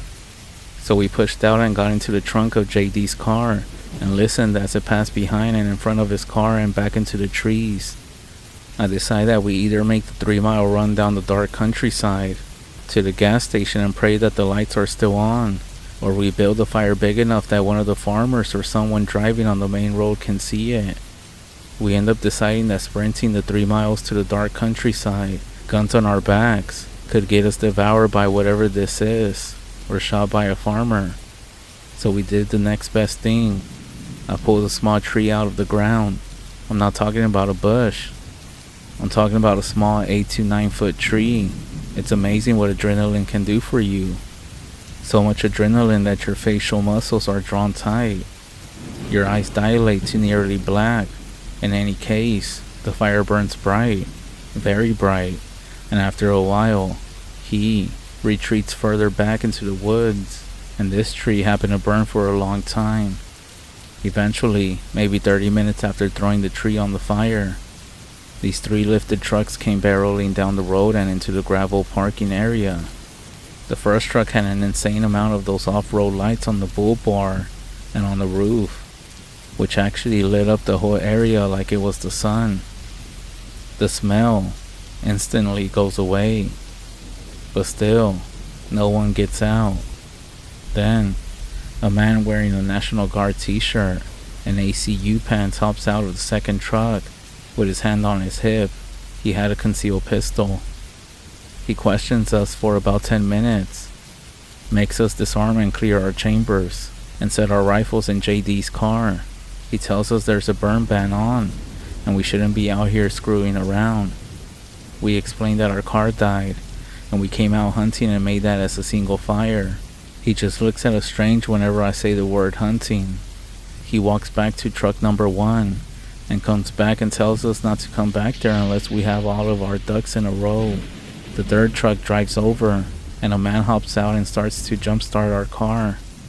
I shake his hand and say thanks, and he gives me a worried but sympathetic look. He doesn't say very much but walks back to his truck, and just simply drives away. Truck number 2 leaves shortly after, once we get everything packed up. The window of truck number 1 rolls down, and the chubby man calls me and JD over and says, "There's no boar here.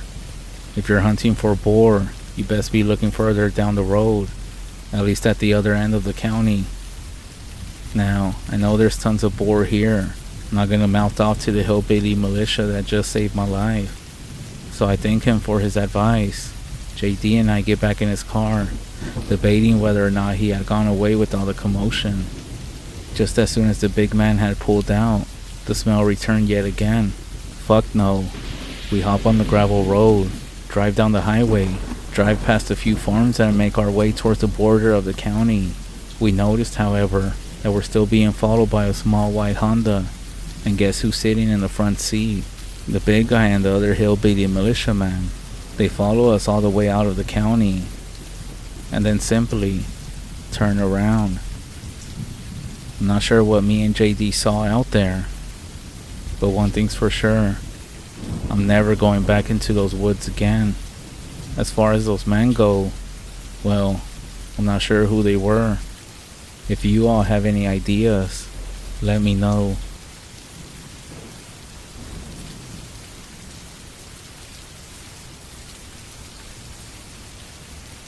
The reason I'm sharing this story is to find out if this has happened to anyone else. This is 100% true, and it's really hard for me to share because anytime that I have tried to tell someone else about it, I get laughed at and accused of just trying to pull their leg. I recently saw an article about a woman who was hunting, and she saw what seemed to be an invisible creature that she described as almost like a predator from the movie of the same name. I read her story and saw the picture she took of this thing. Now, as far as her picture goes, I personally think it's a combination of flare from the sun and a close-up of possibly her face or something. I'm not dismissing her story though, actually quite the opposite, since I have also encountered something similar. And it's actually what's prompted me to seek out if anyone else has encountered one of these things in the woods. Now let me tell you, when I was about 5 years old, I was playing by the edge of the woods behind my grandmother's house. I played there often and my grandma just kept an eye on me from the kitchen or living room. She would come out every once in a while just to see what I was up to. I was obsessed with digging in the dirt and collecting unusual rocks and arrowheads that littered the land where my grandmother lived. I should mention this is Midwest Illinois, not too far from the Cahokia Mounds, so finding arrowheads was actually not that uncommon. Anyways, that day I remember picking out a spot to dig. I had been out there for quite a while because I remember I had a pretty decent sized hole going, and that's when something caught my eye up in the tree that I was next to. I almost don't know how to explain it, but it looked like almost a heat wave coming off the branch of the tree. It was fall.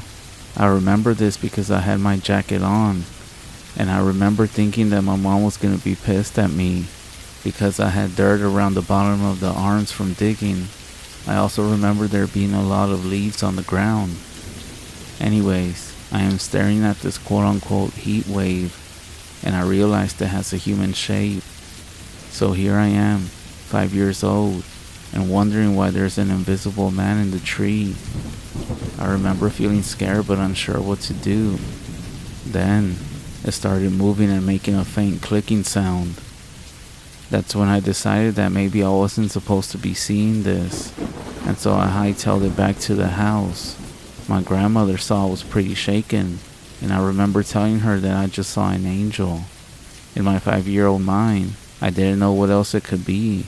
I had never heard of a ghost or monsters, so to me it had to be an angel because that's all my little mind could think of. So now jumping ahead to when I was about 12 years old, by this time the encounter was way out of my mind. I love watching action and sci-fi movies. My dad had rented the Predator movie. As we're watching the movie, and the first time that you see it invisible, I almost shit my pants. All the memories from that day digging in the dirt came flooding back. I even asked my dad if it was real, or if he knew if anyone or any animal that had the same ability that I didn't know about. He told me it was all fake. It wasn't like it is today, where I could just look it up on the internet. So again, I just put this out of my mind. 2004. I'm grown now. I have 3 small children. I just went through a separation from my spouse. I moved to the next town over to an apartment with my kids. These apartments are all 1-level duplexes with there being 5 buildings. I am at the very last apartment of the last building. The apartments are considered in town, but are on the outskirts. There is a ditch that runs behind the buildings with a chain link fence that separates the backyard from the ditch itself. There's about 6 to 7 trees on our side of the fence. If you follow the ditch a little bit, you hit a small forest that eventually leads to the country with a larger forest and farmland. I am a smoker, but I wouldn't smoke in the apartment because of the kids, so I often went out to the back porch. One night, I was up late doing laundry and stuff after the kids went to bed. I decided to take a smoke break before I went to sleep. I am back there on the porch and I started hearing this faint clicking sound. I immediately looked to the ditch because I had seen a groundhog out there a few days before, and I thought that maybe he was out there again. The yard is faintly lit from the outside light that is by the playground that is to the right of my back porch. I didn't turn on my porch light.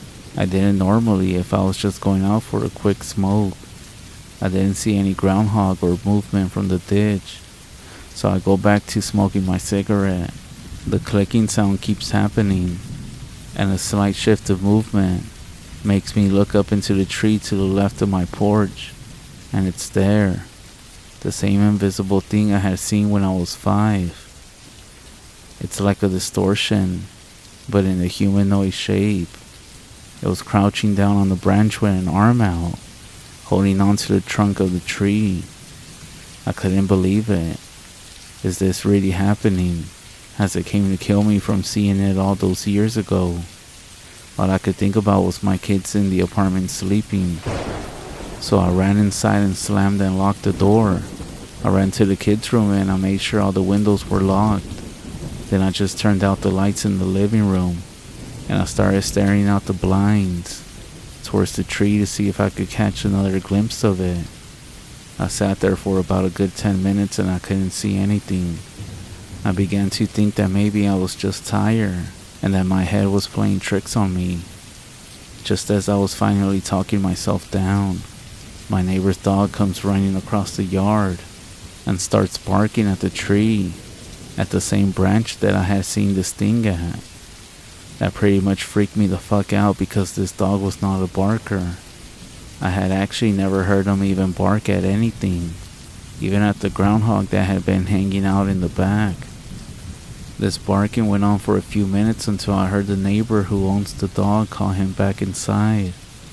The dog then turned to go back home, stopping every few feet to look back at the branch of the tree until he was out of my sight. I didn't sleep that night, and I have never seen anything like it again. I don't know what to think of it. I am a grown person. I have kids and a good career. I just want to know if anyone else has ever had an experience like this. I know what I saw, whether you believe me or not. Thanks for listening. They're evil. The witches of the Navajo Nation. Powerful witches. They go through the training that medicine men do, except that they practice bad medicine. They are humans, so their exact motives are different. Well, they vary, just like with all humans. Maybe they're looking for vengeance. Maybe they're just crazy, greedy. However, majority of them are tricksters, causing fear. They'll fuck up your life. They'll kidnap you, kill you, and then do stuff to your body. They cause sickness and cast curses by using bad medicine. I know you've spoken on numerous stories about these things and the different ceremonies needed. One of them being called the Blessing Way. These witches pervert the traditional way and perform their own ceremonies as well. They call it the Witching Way. I'm sure you heard that knowing who they are or saying their name will kill them. But I also heard stories that if you see their human face, it will kill them, which is why they shapeshift and wear pelts. And the only way to get rid of one of these witches is by having a medicine man conduct a Blessing Way ceremony. Who am I? Well, my name is Alex. It's a generic white boy name, I'm aware. But I was actually born and raised in a small town called Chinle. Chinle is deep in the mountains of the Northeast Navajo Nation. In the northeast corner of Arizona, we have a school. All the basics to survive, you can say. For those who aren't familiar, you have 2 parts of the town, one on each side, with nothing but dirt roads in between. While many Arizona small towns have an American feel, This cannot be said for any town on the rest. The reservation, including Chinle, was filled with poverty, alcoholism, abuse, and social isolation. It's the closest you can get to hell within the US.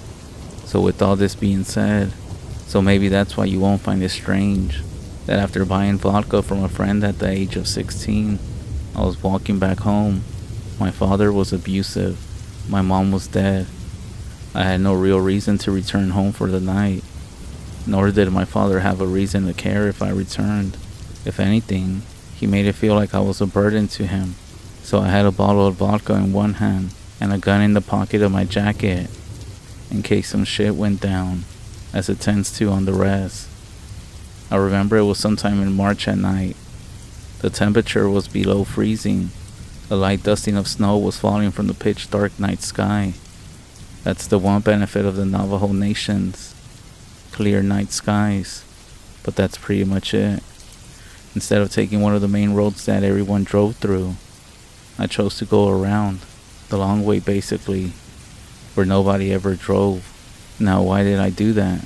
Well, imagine a young teenager walking in the middle of the night with a bottle of alcohol. Mind you, it wasn't a bag, but still, you didn't want to be caught, or even worse, end up being robbed. I was walking along a 2-lane road when I heard some rustling noises in the bushes to the left, and I spotted a coyote. I shrugged it off. I had dozens of encounters with coyotes in my life. I had no reason to fear it. I took another swig of vodka and continued walking. That's when the wind picked up. Something felt deeply ominous, in a scary way. I looked over to my left again. The coyote, which must have been 25 yards from me prior, was now about 10 yards away from me and slowly walking towards me. I didn't panic, trying to feel tough, but I would be lying if I said I didn't have a small fear at this point. 30 seconds later, I'm still walking down the road. The coyote is within about 20 feet of me. It just seemed like it was just following me, being curious, almost like if I had a nice slab of steak in my back pocket. I kept an eye on the coyote, but I started growing deeply concerned. The wind started picking up and the coyote got closer. I considered the options that I had and realized that I could get fucked over if I didn't act soon. Seeing that I was the track star at Chinle High School, well, before I was expelled, I bolted, I sprinted, I ran. I looked back and the coyote remained walking, as if he didn't want to bother some drunken teenager running through the desert. That's when the coyote picked up his pace, and within seconds, was just a few feet behind me. As I looked back, I swore its eyes were yellow. I had never seen anything like this in my life. Scared, I threw the bottle of vodka towards it, hoping it would scare it away. To my surprise, I actually ended up hitting it. Not that I was aiming for it, but I guess someone or something was looking out for me that night. Not only did I hit the coyote, the bottle smashed across its head when it came no more than a foot behind me. While the coyote stopped and started making all sorts of weird noises, I wasn't fucking around. I continued running. I stopped for a second and looked back. The glass was lodged within the coyote's head. I looked back and saw a pool of blood forming on the icy road. I looked in front of me, running, thinking how I ended up in this situation. Well, I know exactly how I ended up in this situation, but it wouldn't count if you blame yourself. I looked back again, and then ahead of me. I looked back and did a double take. The coyote no longer had a glass on its head, and it was now running full force towards me. So I did something that is completely illegal on the res, something worse than bootlegging alcohol at the age of 16. I pulled out my grandfather's old pistol I carried and fired a shot. I missed. I tried again. I missed again. The coyote is now again a few feet behind me, and it seems to be snarling something, as if it's trying to communicate. I fired a third shot. This time it landed on the coyote's head again, and you better fucking believe I didn't stop to celebrate. I had seen what this thing was capable of. I dropped my pistol, not sure how or why, but I dropped it and ran and didn't even look behind me this time. Then, I saw the headlights.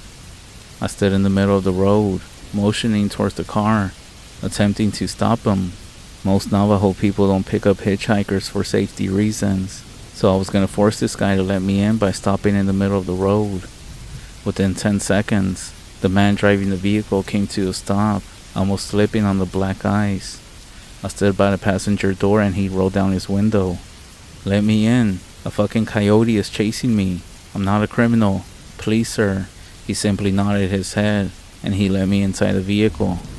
He must have been drunk, I figure. As I got in and buckled my seatbelt, I looked at the rear view mirror of the car, and that's when I saw it. The coyote was running behind us, easily going about 30 miles per hour, maybe more. The man took notice of this and took off. "Hey kid, is this thing chasing you?" he said in a slur. That's when it hit me. The faster it ran, I began to see it more. A pelt on its head. This thing was now on its hind legs. The old man then looked at me and locked eyes with me. "Don't look at it. Stop making eye contact with it," he said calmly. "That's a Navajo witch. I will drive fast now, okay?" he said. We started going at 60, and it followed, and it was still behind us. 65, 70, and it was still keeping up. Once we got to about 80 in his beat-up Toyota, the thing was no longer visible in the mirror. The old man then looked at me and said, "You know, if that thing wanted to get you, it would have. It was just playing with you." I looked at him confused, and he just chuckled in a drunken fashion and said, "I know why you're walking around here at night. Get out of my car at the next stop, and I don't ever want to see you again." About 10 minutes passed and we didn't say anything. We got to an intersection, and the old man looked at me and said, "This is where you get off." I thanked the old man, and he just took off. After that night, everything changed for me. I ended up learning about these things. I kind of knew about them a little bit, but I never really did believe in anything until this night. I stopped drinking. I ended up going back to school, and my life did change for the better. Of course, I still had issues and struggles with other things, but I learned a lesson that night, and I hope that you don't gotta go through something like this to believe in these things or to turn your life around.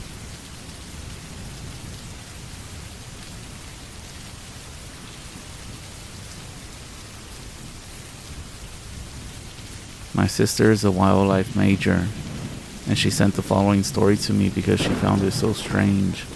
She said she found it from a now deleted post from an archived wildlife group. November 19. This is completely random, and I'm not sure if this is the right place for my question, but here it goes. I was driving home from my girlfriend's house the other night. We hang out like every day, always with either one of us driving to the other's house and spending the entire day there until after 10 or 11 p.m. Anyways, when I was driving back, I would say it was a quarter after 11, but maybe later. I was going past a big field and I noticed a deer. We live in West Virginia, so we see deer all the time, and it takes a miracle not to hit one every season. I always pay attention to the deer when I spot them to make sure they're not going to run out in front of me. But this deer caught my attention before I was even that close to him. He was moving his head back and forth really fast. I noticed the motion of his eyes in my headlights, and he was standing maybe 15 feet from the road. Now, it wasn't a normal head bucking or anything like that. I know next to nothing about deer, despite the area that I live in, but I have seen them dip their head and stuff when you get close to them, but this wasn't that. I'll try to describe the motion as best as I can. Maybe you can picture it. He was rocking his head from side to side, almost as if you could picture someone listening to music and bebopping their head from shoulder to shoulder, except that this was way more dramatic. It was really fast. He was forcing his head from side to side. Every time he would go all the way past the 90-degree head tilt, almost like he was trying to force his head upside down. I can describe this in such detail because it surprised me so much that I slowed down as I passed him. I noticed that the speed didn't seem to change at all, and he didn't even stop doing the head rocking. It was just continuously going back and forth, almost as fast as an excited dog wagging its tail. It looked violent and like painful. When I went right past it, I tried to look at the deer's face. He wasn't looking at me or my car in the way that they normally stare. He was looking sideways. His eyes were wide. I never really spent time examining the appearance of a deer's facial features. Anyways, I guess I'm asking if this is normal for deer to do. Maybe it's just because it was so late at night and dark on the road. But to be honest, I found it really strange. Truthfully, it creeped me out, and I couldn't stop thinking about it. As I lay down in bed, I couldn't even go to sleep because the picture of the deer moving its head was stuck in my mind, which is why I'm actually writing this. I couldn't find anything on the internet, so I need to ask if this is just really weird behavior that they do. Part of me feels like I should have stopped my car and checked on him.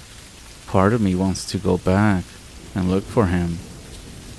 I'm gonna go past that field again tomorrow when I go to my girlfriend's again, but I'm not sure if I should stop.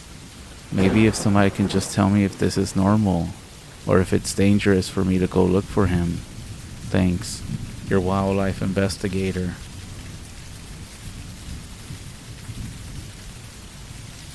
November 21st. First of all, thank you everyone for your responses.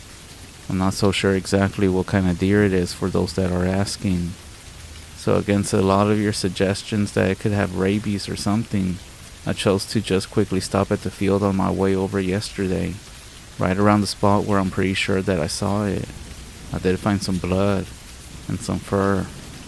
Don't worry, I didn't touch the blood, but there was enough blood that I could see pretty much a trail that went towards the woods on the other side of the field. My girlfriend would kill me if I was late, so I had to head to her house before lunch, but I stopped again quickly on my way back at night. It was after 11 again, and I brought a flashlight. I followed the blood trail to the edge of the woods. I was really surprised by the amount of blood. I was actually wondering if maybe he got hit by a car and survived, or if he really did have rabies and attacked something else. Long story short, I was too scared to go into the woods at night. My girlfriend is having a girls' day tomorrow, so I'm tempted to use my free time to go look in the woods during the day. Then again, I might just sleep. Thanks, your wildlife investigator.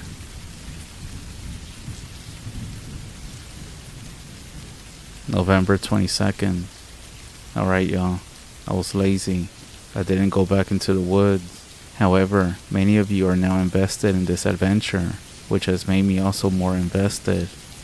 I actually named the deer Charlie, and I'm determined to find out what happened to him. Also, I'm 20 years old, since you all been asking.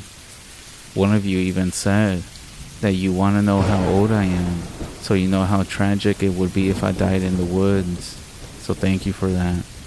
I'm going on Tuesday afternoon. I got off work and the missus didn't.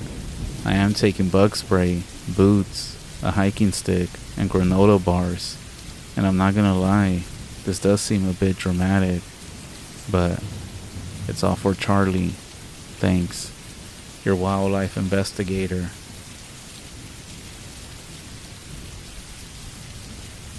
November 24th. Charlie's dead. When I wrote the last post, I was excited and interested, but now I'm just sad. I guess with the blood and all, I should have assumed that Charlie didn't make it, but I can confirm that now. At least I'm assuming it's Charlie's based on the blood trail. The worst part is that Charlie was eviscerated while he was still in one piece. His neck and head were bent backwards over his body. His neck was ripped open, revealing a ton of blood and skin and fur and his spine and bones. I'm not a genius, but what I think is most weird is that if he was injured to his neck like this by a car, how on earth could he have walked all the way to this place in the woods? The woods he went into were at least 50 yards from where he was standing. and I walked another 5 minutes into the woods to find his body. Can a deer survive and run a football field with their head hanging off like a chicken?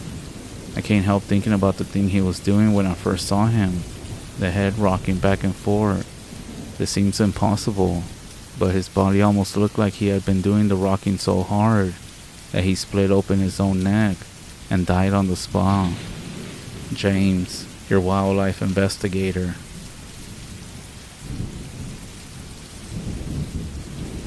November 30th. Thanks for all the responses and all the RIPs for Charlie. Seems like none of you have an idea what could have happened, aside from my guesses. I guess I'll check back on this thread here and there to see if anybody has anything to add. But if not, I guess it's farewell for now. James, your wildlife investigator.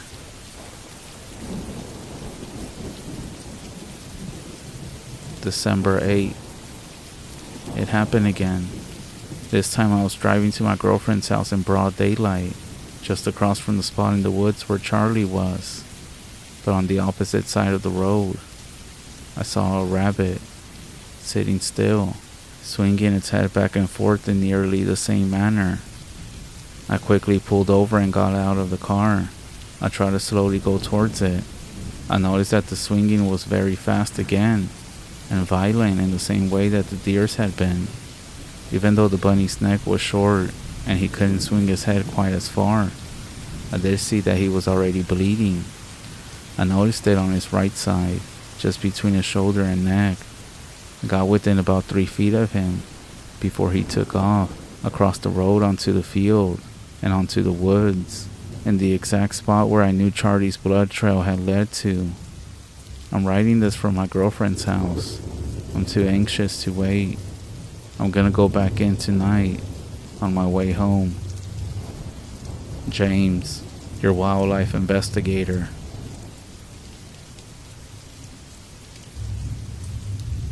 December 9th. After this, I'm not sure if this thread is the right place for this adventure at all. I pulled over in the same spot as before. I checked the time. It was 11 p.m. last night when I left my car. I took my flashlight and headed back into the woods, in the same slightly stomped out trail from my previous visit. Charlie's dried blood was still there. After a few minutes of jogging, Charlie's blood was still in the same place. I looked around the area. It was nothing but dense woods, so I decided to continue walking in the same direction Charlie had been going. I walked into the woods for another 10 minutes or so, and I was about to give up when I saw movement above me. I shined my light up, and there was a robin sitting on a branch.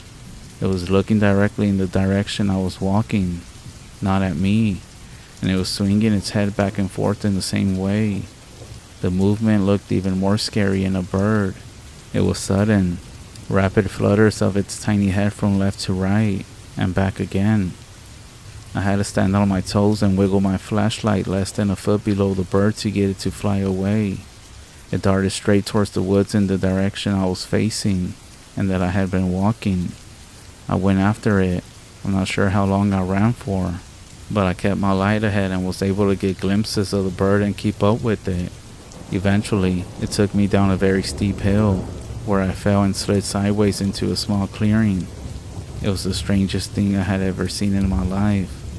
The first thing I noticed was that there were animals all around me. They were all dead, and all in the same way as Charlie. There must have been dozens: birds, squirrels, chipmunks, rabbits. All of them were lying in or around the clearing, with their heads snapped back towards their bodies and the insides of their necks on display, and even what looked to be a cat. As I shined my light around, I noticed the second thing: the horrible smell.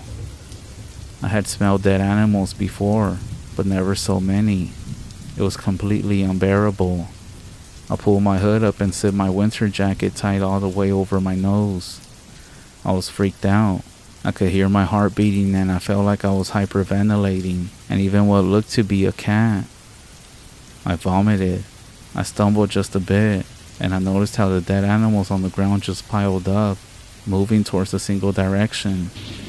As I stepped that way, I pointed my light ahead, a few yards away. I noticed it. There was an outcropping of rock between two trees. Underneath the outcrop was a round opening. When I shined my light into it, it didn't reveal an end, but only the sides of the rock. It must have been a pretty deep cave. On each side of it, I noticed more animal bodies, until my light came across something bright blue. I walked over and saw it was a bag. One of those little sacks like you get from going to a summer camp or on a college orientation trip. As I picked it up, I heard the sound of some pretty heavy rustling nearby, and that was too much for me. I took off, with the bag and flashlight up the steep bank as fast as I could. On my way out, I saw dead deer, and I think I even saw some dead coyotes that I had not seen on the run in. It took me a while, but my adrenaline was pumping, and I eventually bursted out of the woods right onto the road. I had come out about a half-mile up the road from where I parked my car by the field. I ran back to my car, and I didn't see or hear anything else. When I got home and felt somewhat safe inside, I opened up the bag. There were writing utensils, some bookmarks, and a gray water bottle. Mainly, there was a little sketchbook. I flipped through it and there were mostly some random drawings. Not very good, but good enough that I could tell the person liked drawing in their spare time.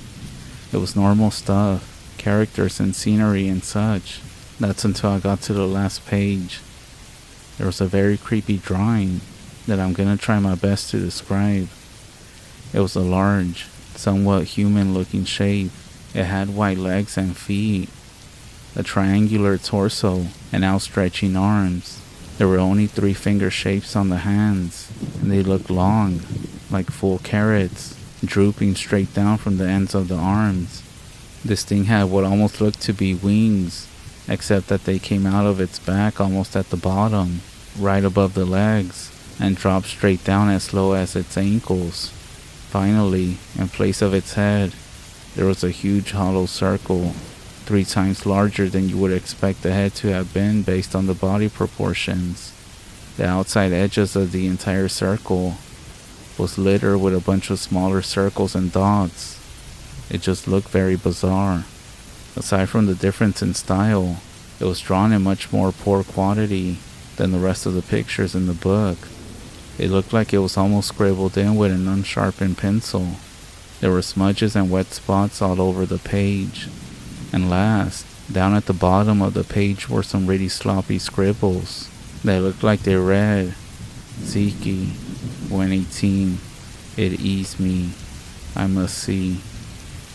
Does anyone have any idea what all this could be? I have no words and no thoughts. I didn't sleep at all last night. I'm actually pretty terrified. Should I call the police? The game warden? This is literally all I can think about. I don't know if this is the best idea, but I want to go back to see the cave in the daytime. I'll take my dad's 12 gauge in case I do run into an animal or something that's been doing this. It must be terrifying. After I go, I'll call the game people to come get these dead animals. I'll provide an update tomorrow. James, your wildlife investigator.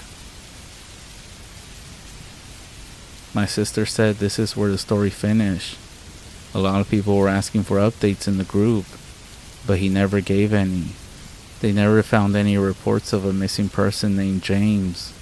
One person did post that they found somebody named Daniel Shinley, whose middle name was apparently James, and he was 20 years old, and reported missing in Maryland 2 weeks after the last update of James.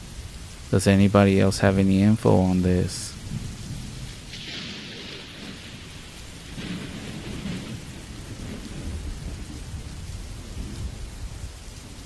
I could give you a bunch of times as a kid and young adult, but when I felt scared or paranoid playing in the woods.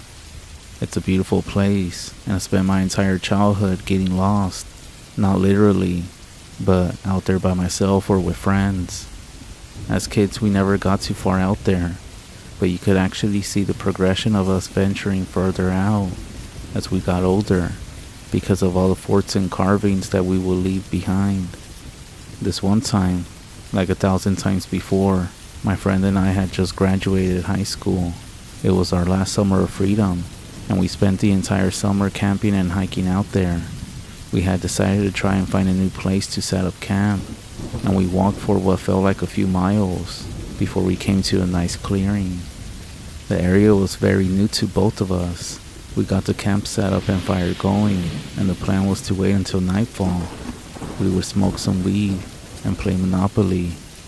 For the sake of backstory on my friend and me, my friend is a smaller, real goofy guy, but comes from a family of foresters and always had a deep understanding of all the trees and all the different plants you came across. He had no fear of going and camping out by himself. If I spent about 10,000 hours in the woods, he had most likely spent about 5 times as that. And as we got older, I spent more time worrying about women and sports, and the woods became a place for small parties. Also, I was never brave enough to camp out alone. Even now, I wouldn't go far at all if I'm alone, because I could never shake the feeling of somebody watching me. Maybe I was just paranoid, but still, an uneasy feeling. Anyways, camp is set, the fire is going, but it's getting lower and needs some wood. The sun is down, and we're both cutting up and having a good time. My friend is sitting on this little chair he always brought, and is loading up this makeshift bong, and I was crouched, breaking some limbs off some of the logs that we had gathered for the fire. All of a sudden, this strong breeze cuts through the clearing. I couldn't tell you if it was the suddenness of it or what, but my friend and I both stopped and looked at each other. The breeze went just long enough to flicker our fire down to a small flame. We both sat completely still in almost total darkness. None of us said anything. Across from us, on the other side of the fire, we could hear footsteps. They sounded like somebody was running and was slow to a walk, and then run again. And by the sound of it, they were pacing back and forth over the same spot. Then, just like it started, it stopped with a softer crunch on the underbrush. I knew by the sound it had crouched down. I was still and knew I was staring right at it in the dark. My friend grabbed my shoulder and said, "Buddy," and when he did, I felt the surge of fear come over me. I could tell that he was feeling the same way. I had been so fixed on the footsteps and rationalizing what I heard that I hadn't even considered being afraid. But this was true fear. It made me feel helpless. I could hear my friend after a while grab some leaves and he dropped them on the fire. For the split second when the leaves colored the fire, we were in pure darkness. Then the fire sprang to life. We both quickly grabbed more leaves and brush and threw it on the fire. I got some sticks and logs on there and none of us took our eyes off the spot, and nothing moved for over an hour. Finally, the leaves started crunching, and whatever was out there had slowly walked off. Whatever was out there was watching us without moving for far longer than any animal would. It wasn't until after the footsteps disappeared that I realized that the smell had disappeared as well. It smelled like a paper mill, almost like spoiled eggs.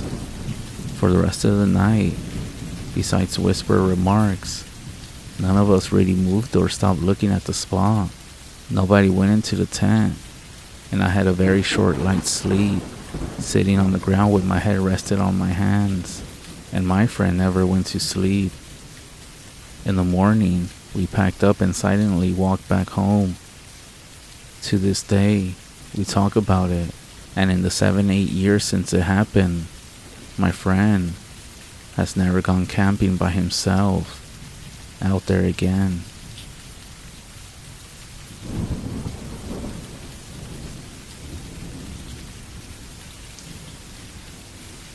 My son James is an amazing kid, or at least he used to be. He was always so bright and adventurous, always letting his own curiosity guide him. I could barely keep up with him as he always seemed to be looking for something new and exciting to do. Then, something happened that changed my son. If we're being honest, I'm not exactly sure what caused it. It all started about a year after we had moved into our previous home. My wife and I were in this strange situation where we had to choose a new place kind of fast, so we decided upon an old farmhouse out in the sticks. We didn't have that many options. I wasn't too much of a fan of being removed from the city life, but my wife on the other hand was happy. She had grown up on one of these houses, and so it brought back memories of when she was a kid. The house was settled on a few acres of land and even came with its own barn. I let out a laugh at the sight of it. I even jokingly asked if I should buy a pair of overalls and a straw hat. She just jabbed me in the shoulder and we continued on to the house. Around the north edge of the property, adjacent to the barn, was a small patch of woods. The southern edge of the property overlooked some sprawling hills, and beyond that was a nearby town. I wasn't sure what James would think of his new house. He seemed a little bit upset about moving away from his friends, but he was eager to find and make new ones. Life was progressing normally for our small family. My wife and I both worked on different schedules to allow us to trade off watching our son. I had the weekends off from work, so during that time, that left me in charge. Lucky for both of us, James was 10 years old, so we didn't have to watch him every second. There wasn't a whole lot of trouble he could get himself into out here. He also behaved very well, which I attribute all of that to my wife. One weekend, after living here for around 10 months, I was busy cleaning out the house. As I was making my rounds throughout the house, I passed by James' room. I noticed his door was slightly open. As I got close, I gently pushed it open. I saw James standing at his bedroom window, just staring out of it. I spoke to him, asking him what he was looking at, but he didn't respond.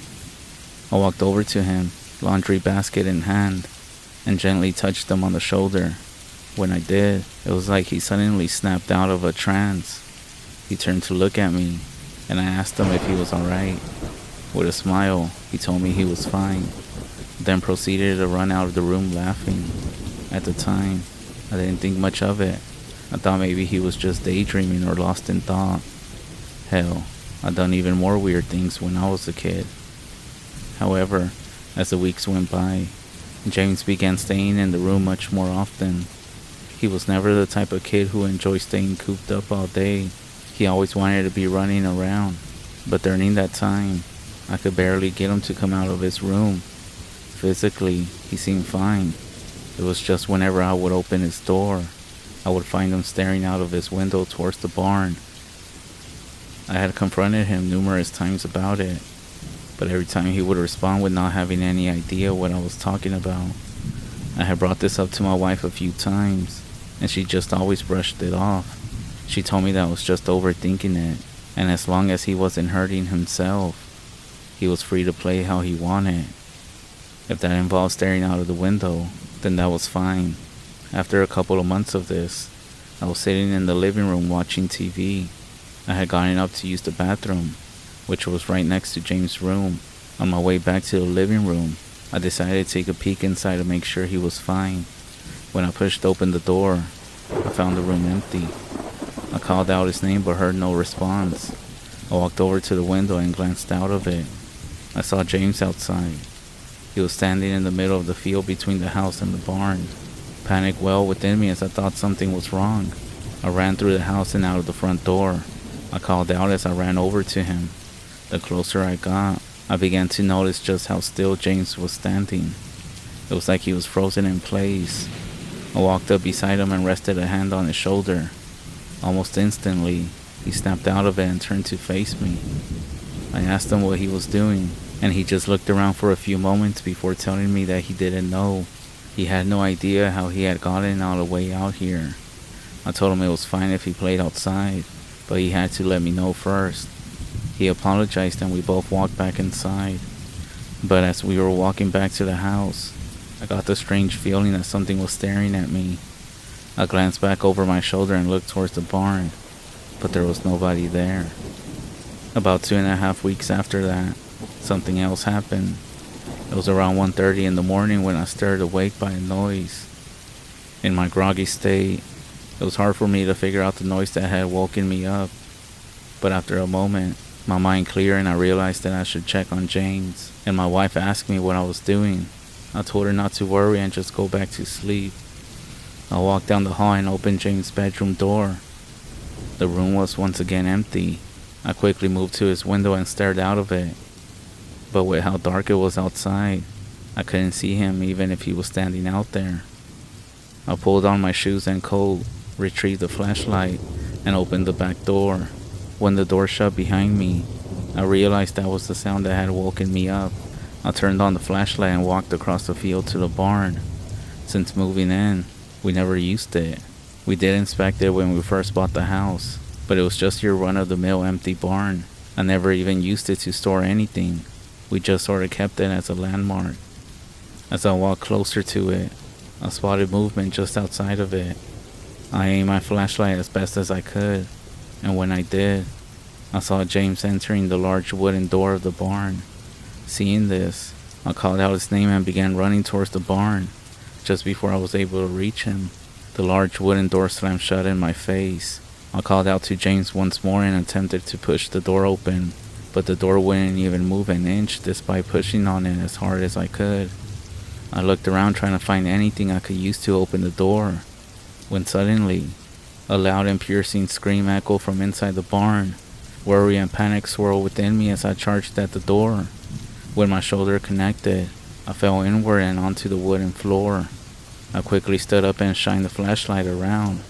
In the corner of the barn, I saw James standing there.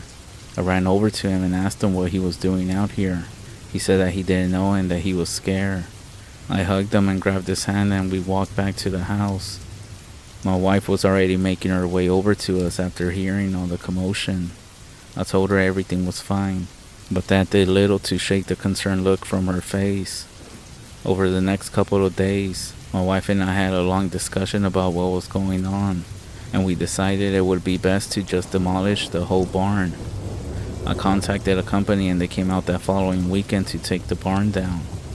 It was a surprisingly painless process overall, and once all was said and done, it felt like a weight had been lifted off of me. However, during this process, James seemed to become pretty depressed over the whole situation. He refused to leave his room again. He wasn't really eating and he would barely speak to us. Then one evening, as I was getting ready for bed, I walked down the hallway and as I passed by James' room, I saw the door was cracked slightly, and I decided to make sure James was okay. I pushed the door open and found him once again standing at his window. Concerned, I walked over to him and asked him what he was looking at. He didn't answer at first. He just continued staring out of the window towards where the barn used to be.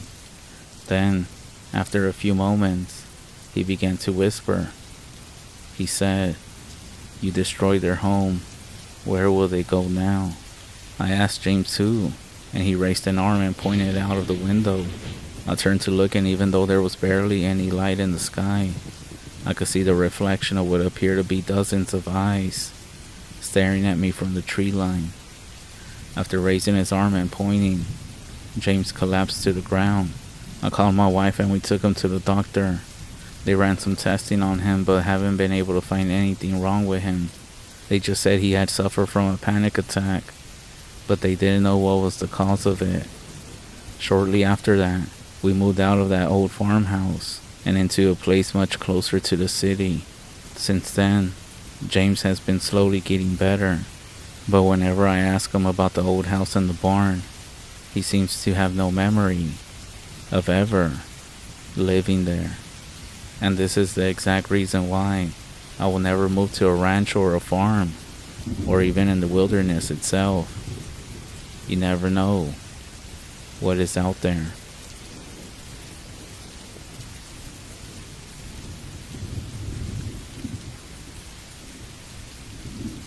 I'm not a stranger to the smell of industrial cleaners or the sounds of machines beeping in the distance.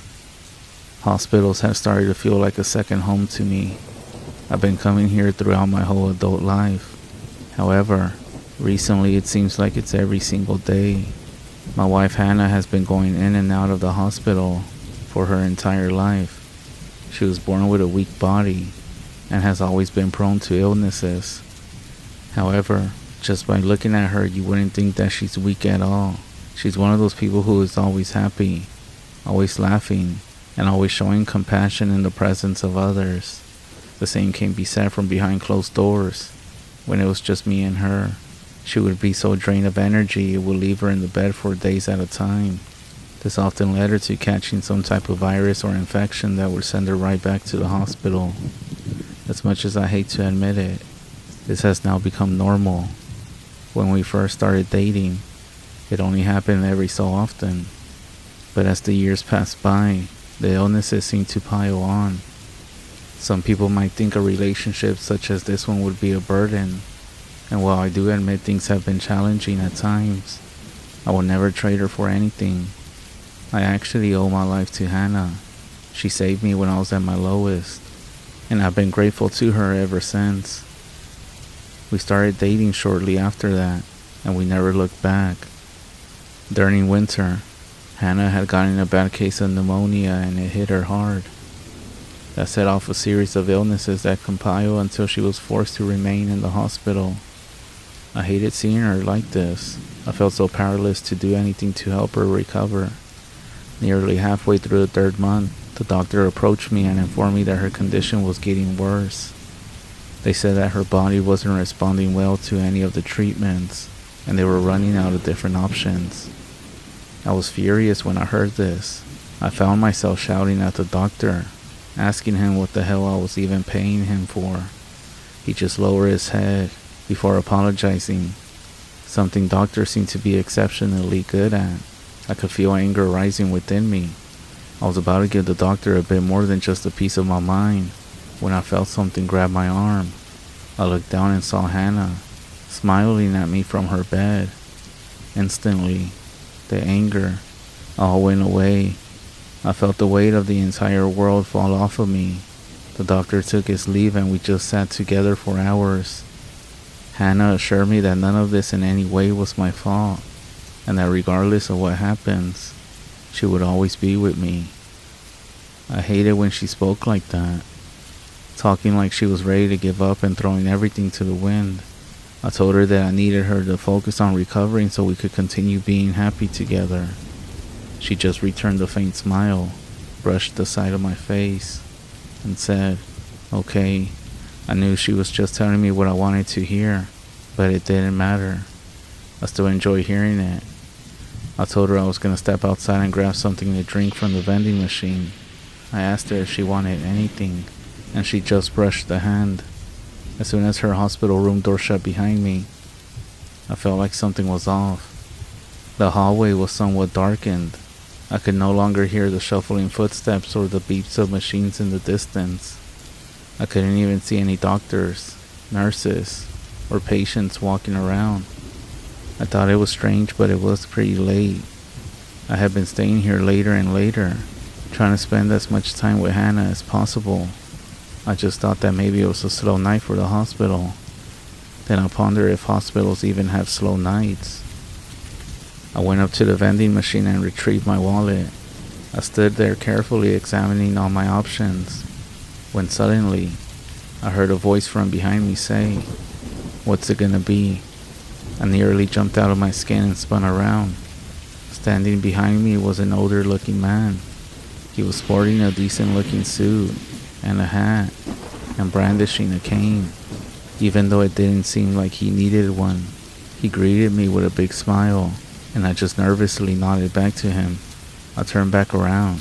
I quickly decided on a drink and stepped aside for the old man to use the machine. He just stood there, smiling at me. After a few months, Hannah's condition began to change. Her vitals and demeanor were improving. The doctors couldn't explain it. Hannah just started expressing how she never felt this good before. We went home about halfway through the fourth month in the hospital. Since then, the years began to fly by, and it was like Hannah had become a completely new person. She was still herself, of course, but so much brighter. We traveled the world together, doing all the things we never could before. She still couldn't explain how this happened. Things in our life had never been better, until 6 years since that hospital night passed. I suddenly started to have terrible nightmares. At first, I wasn't sure what was happening. Hannah would wake me up in the middle of the night to tell me I was screaming and struggling in my sleep. Strange, I had no memory of such a nightmare. As the weeks passed, I began waking myself up in a cold sweat, but still having no memory of what caused it. This continued for weeks, and while Hannah was growing worried for me, I just chalked it up to work-related stress. Then after around 6 months, I began to notice something strange. Whenever I would drive home from work at night, I thought I could see people standing outside in the dark. At first, I thought it was my eyes just playing tricks on me, but the more it started to happen, the more I realized that wasn't the case. I chose not to tell Hannah about this as I didn't want her to worry. I honestly thought that I had become so overworked that I was starting to hallucinate. I tried to ignore it and hoped that it would just go away. During that time, Hannah could tell that something was wrong. She was always asking me if I was okay, to which I would smile and tell her I was fine. About a week ago, I was startled awake once again by some nightmare. I sat up in my bed and looked to Hannah, who was still asleep next to me. I smiled at her, got up and grabbed a glass of water. As I started drinking from the glass, I walked over to the living room window and looked outside. The glass slipped from my hand and broke on the floor. There were hundreds of silhouettes all standing outside of our house, and more were appearing by the minute. Hannah came rushing out asking if I was alright. I snapped from the window and looked down. I apologized to her and told her that my hand must have slipped. She grabbed some paper towels and walked over to me. She looked out of the window and asked me what I was staring at. I told her nothing, but that was a lie. Those faceless people were all standing there outside of our house. Last night, as I was taking some much needed time off from work, Hannah was cleaning up the house. I sat there on the couch in a daze when I heard Hannah say something from the kitchen. She said, "Wow, 7 years already." I glanced over and asked her what she was talking about. She said it's almost been 7 years since that night in the hospital. When I heard this, my body got tense. She noticed my expression and asked what was wrong. I just shook my head and told her it was nothing, just bad memories from that season. That night, as Hannah drifted off to sleep, I sat down at my desk and began to write this out. The reason that I want to get all of this down was because of what Hannah had said earlier. She said it's been 7 years since that night, and despite all the time that has passed since then, I still remember that night at the hospital. I remember the old man and the conversation that we had together. After I got my drink and moved to the side of the vending machine, I asked the old man if he was going to use it, but he just continued staring at me. A few seconds later, he began to speak. "You're here for your wife, aren't you?" I was stunned when I heard this. Yeah. How do you know?" The man raised a hand to me. "It's all over your face. I know it's your partner or child." And I just took a guess. I chuckled quietly to myself and nodded. He then said something to me, which at that time I didn't even think too much of. He said, "What would you give to fix her condition?" "Anything," I responded. I didn't even think twice about it. "Well, I might be able to help you. I know some people who might be able to do something about the situation that your wife is in." At the time, I thought he was referring to like the chief of medicine or something like that.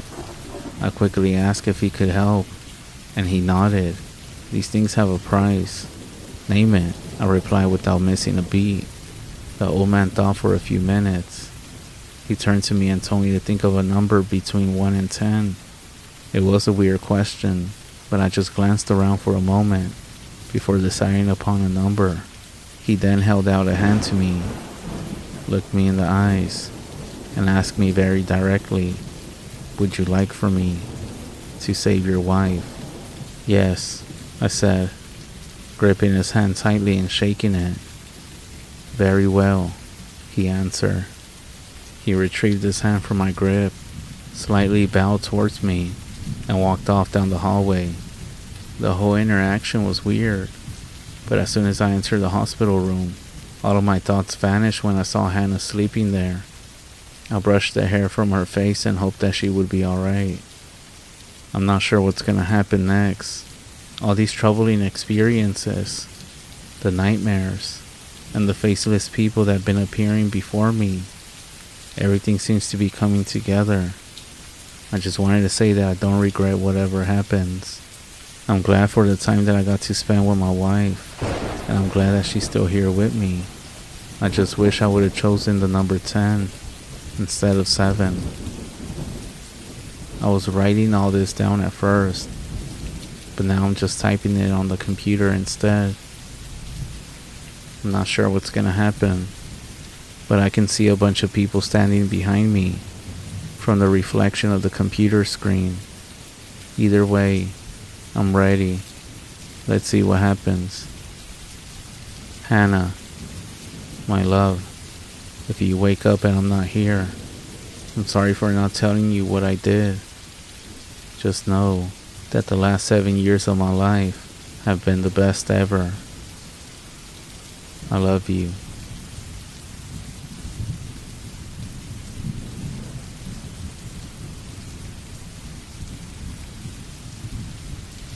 This is my first post, and it's a true story. I was living in Oklahoma with my mother at a small lake house, and I'm around 10 or 11 at this time. I'm sleeping in my bedroom when I randomly wake up for no reason. This was not normal for me, and I felt very uneasy. The only sound I could hear was my mother snoring in the next room. I turned over and tried to go back to sleep, but my need to use the bathroom was growing, so I forced myself to head that way. The bathroom is on the other side of the house, around a corner, and past the kitchen, and finally down a long hallway on the right. So after I made the trip and finished my business, I flipped off the light switch and started heading back to bed. That's when I heard the distant click of the light switch, and I saw the glow of the bathroom light in the hallway. Terrified, I slowly turned around just to witness the light in the bathroom start clicking on and off. Finally, it turned completely off. In the dark of the hallway, my eyes began to make out a white shape near the end of the hall. It was around my size and crouched to the floor. At this point, I'm frozen to the spot as my mind begins realizing that no one else is home except for my mom and myself. Then, this white figure began to whisper in a quiet voice of a man, "Help me. I'm lost." I remember wanting to scream for my mom, but I couldn't, and instead, I barely said no before this thing starts running at me on what sounded like all fours. I quickly ran through the kitchen and around the corner before running to my sleeping mother, shaking her awake. She asked me what was going on, and I saw her eyes look over my shoulder before she screamed. Remembering her scream still makes my blood run cold. Never had I heard pure fear like that in my life, even to this day. She then grabs me by the arms and pulls me into my room and slams the door shut. She holds me in her arms with her back pressed against the door as we listen. It sounded like this thing was running around in circles in the kitchen. We could hear hands and feet slapping against the tile. The kitchen had a sliding glass door to the outside, which sounded like it was thrown open then slammed. We sat there horrified until daybreak. I was sent to my grandmother's in the next town for a while after that, and never set foot in that house again.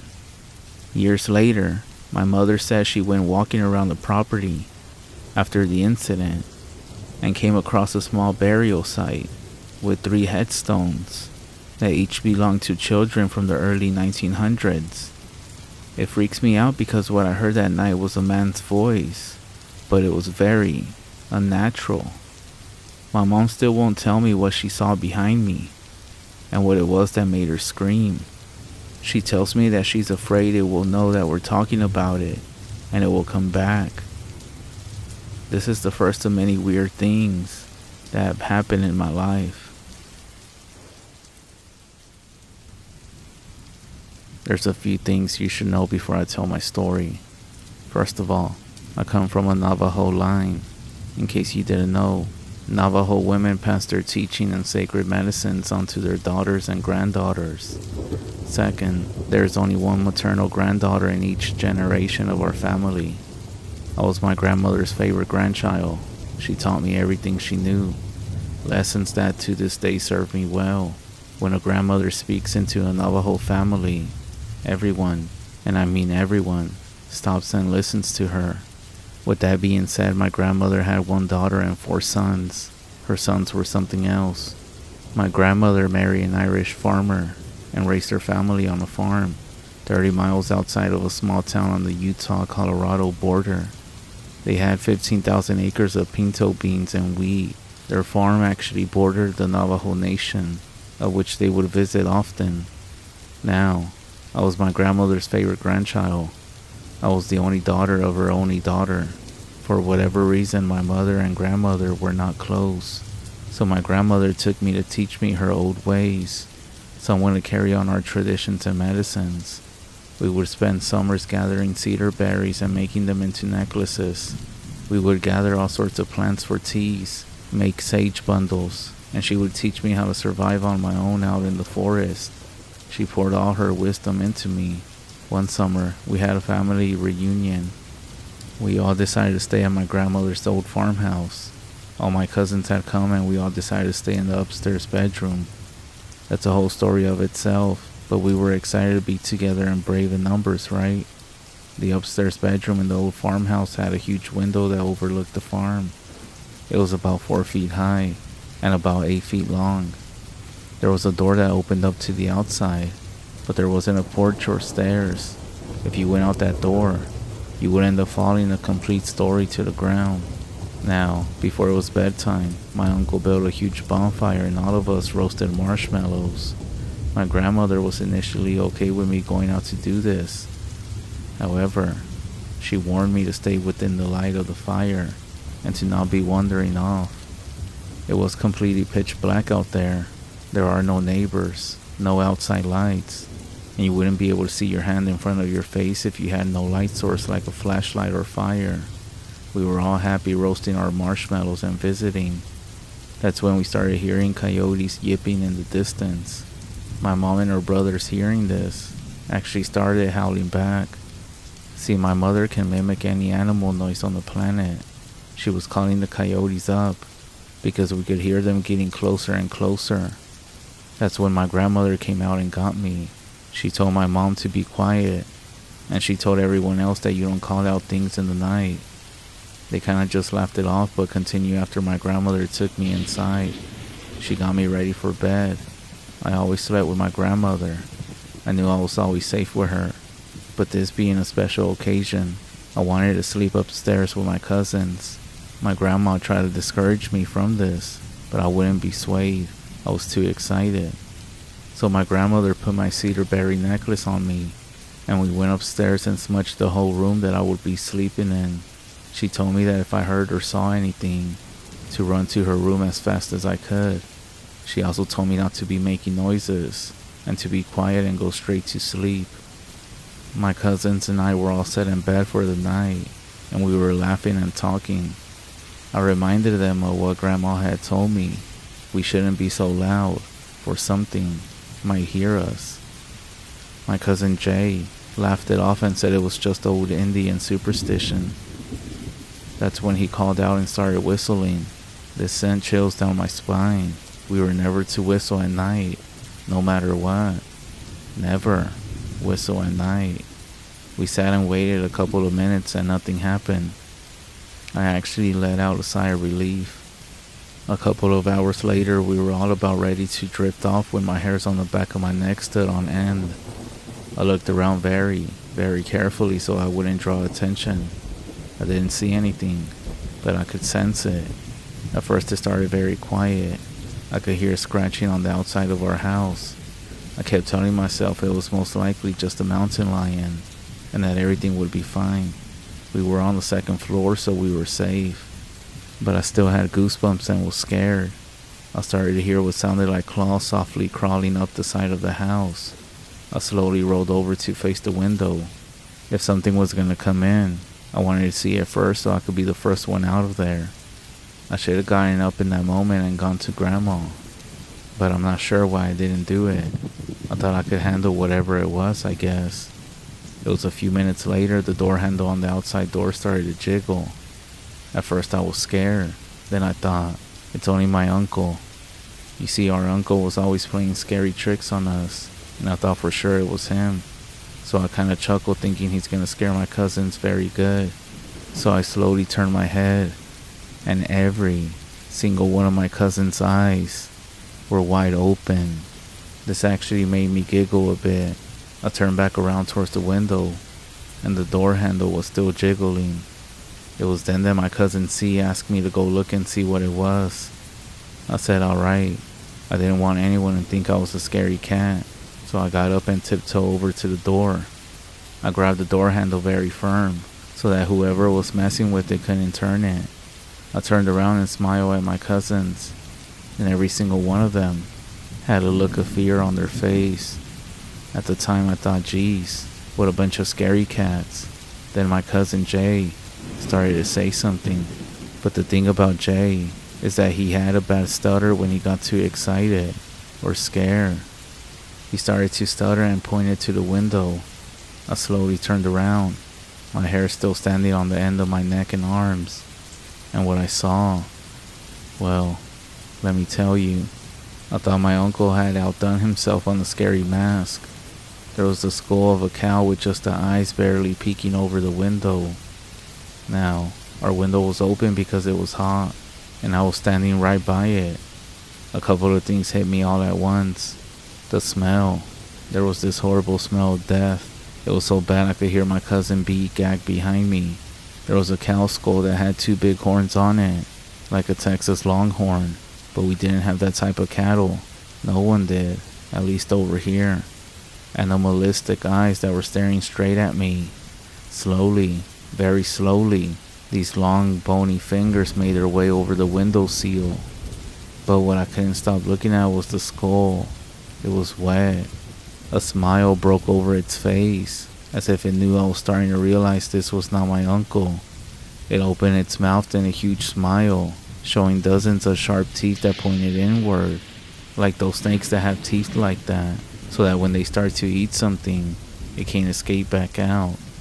The smile cracked its skin when it smiled, and there was this stuff that started to come out. It started to reach its hand towards me. The hand then started to smoke, like it was burning. It yanked its hand back out and gave me a look of hatred. That's when I thought how wise my grandmother must have been, that she went ahead and smudged the room. Then, its long bony finger with huge claws started to move its finger to call me over to it. It was now smiling again. I naturally reached up and held my cedar berry necklace. It saw this and its smile instantly changed. It let out this vile scream, and that's when I also screamed. Almost instantly, my uncle came into our room with his .44 Magnum. He saw it, and he blew a hole through the window. This thing then jumped and started to run off into the timber, screaming impossibly loud the entire way. My uncles then looked for it all night, planning to kill it, but they never found it. Grandma had me in her arms almost right away. Never again did I leave my grandmother at night. That scream will stay with me until the day I die, even though that was not the last time I heard it. The next morning, when we went outside, there were huge claw marks down the side of the house. I can't even begin to imagine what those claws could do to a human body. Thank goodness for my grandmother's wisdom. To this day, I still have my cedar berry necklace. And for you all, a word of advice from Grandma. Never, and I mean never, call out into the night, because you never know what's gonna answer you back.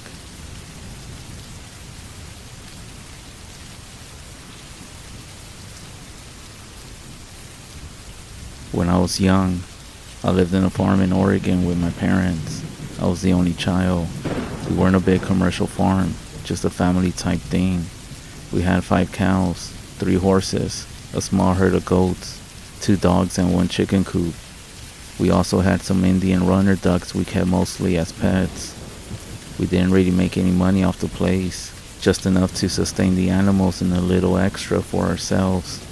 Money enough to take a decent vacay every couple of years. Dad also had another job. He was an insurance agent in town. He was the only one around. The town wasn't more than about 1,500 people.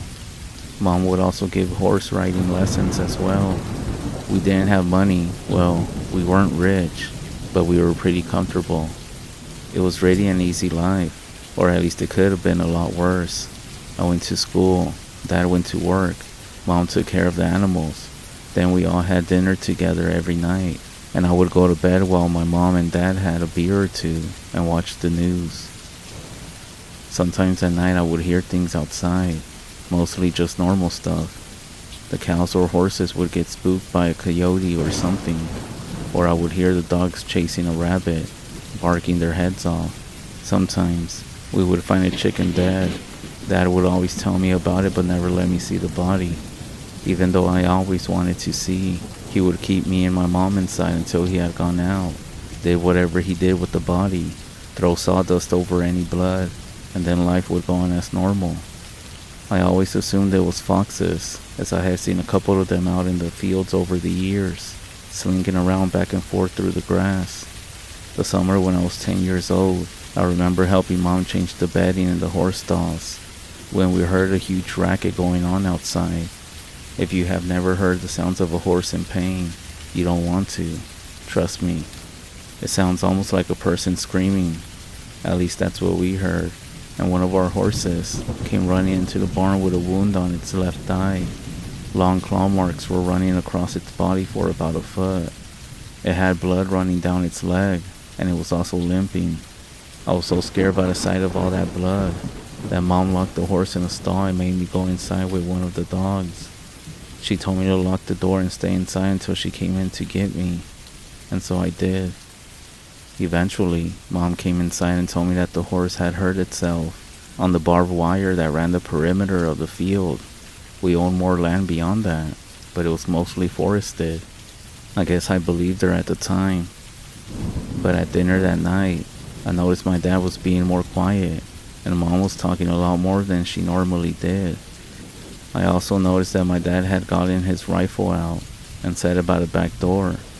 He only does this when the coyotes had been acting up. But that night I went to bed as normal, but I had trouble falling asleep. I turned on my desk lamp and decided to read comic books until I got tired.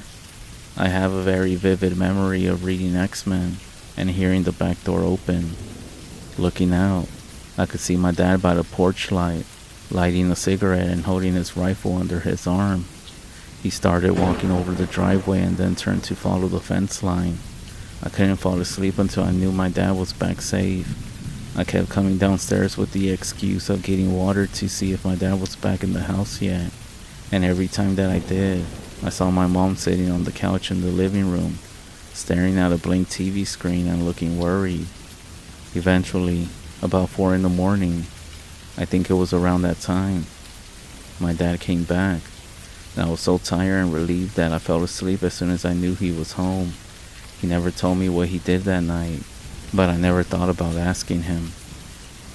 2 months later, I was back in school. It rains a lot in Oregon in the fall, and this day was no different. All I could hear from my bedroom was rain hitting the ground and the aluminum roof of the chicken coop. There was light thunder in the distance, but it was slowly getting closer. I thought I heard a coyote sapping out around the garage, or it could have been one of the dogs. I looked out, straining my eyes to see whatever it was. In a brief and distant lightning flash, I saw something.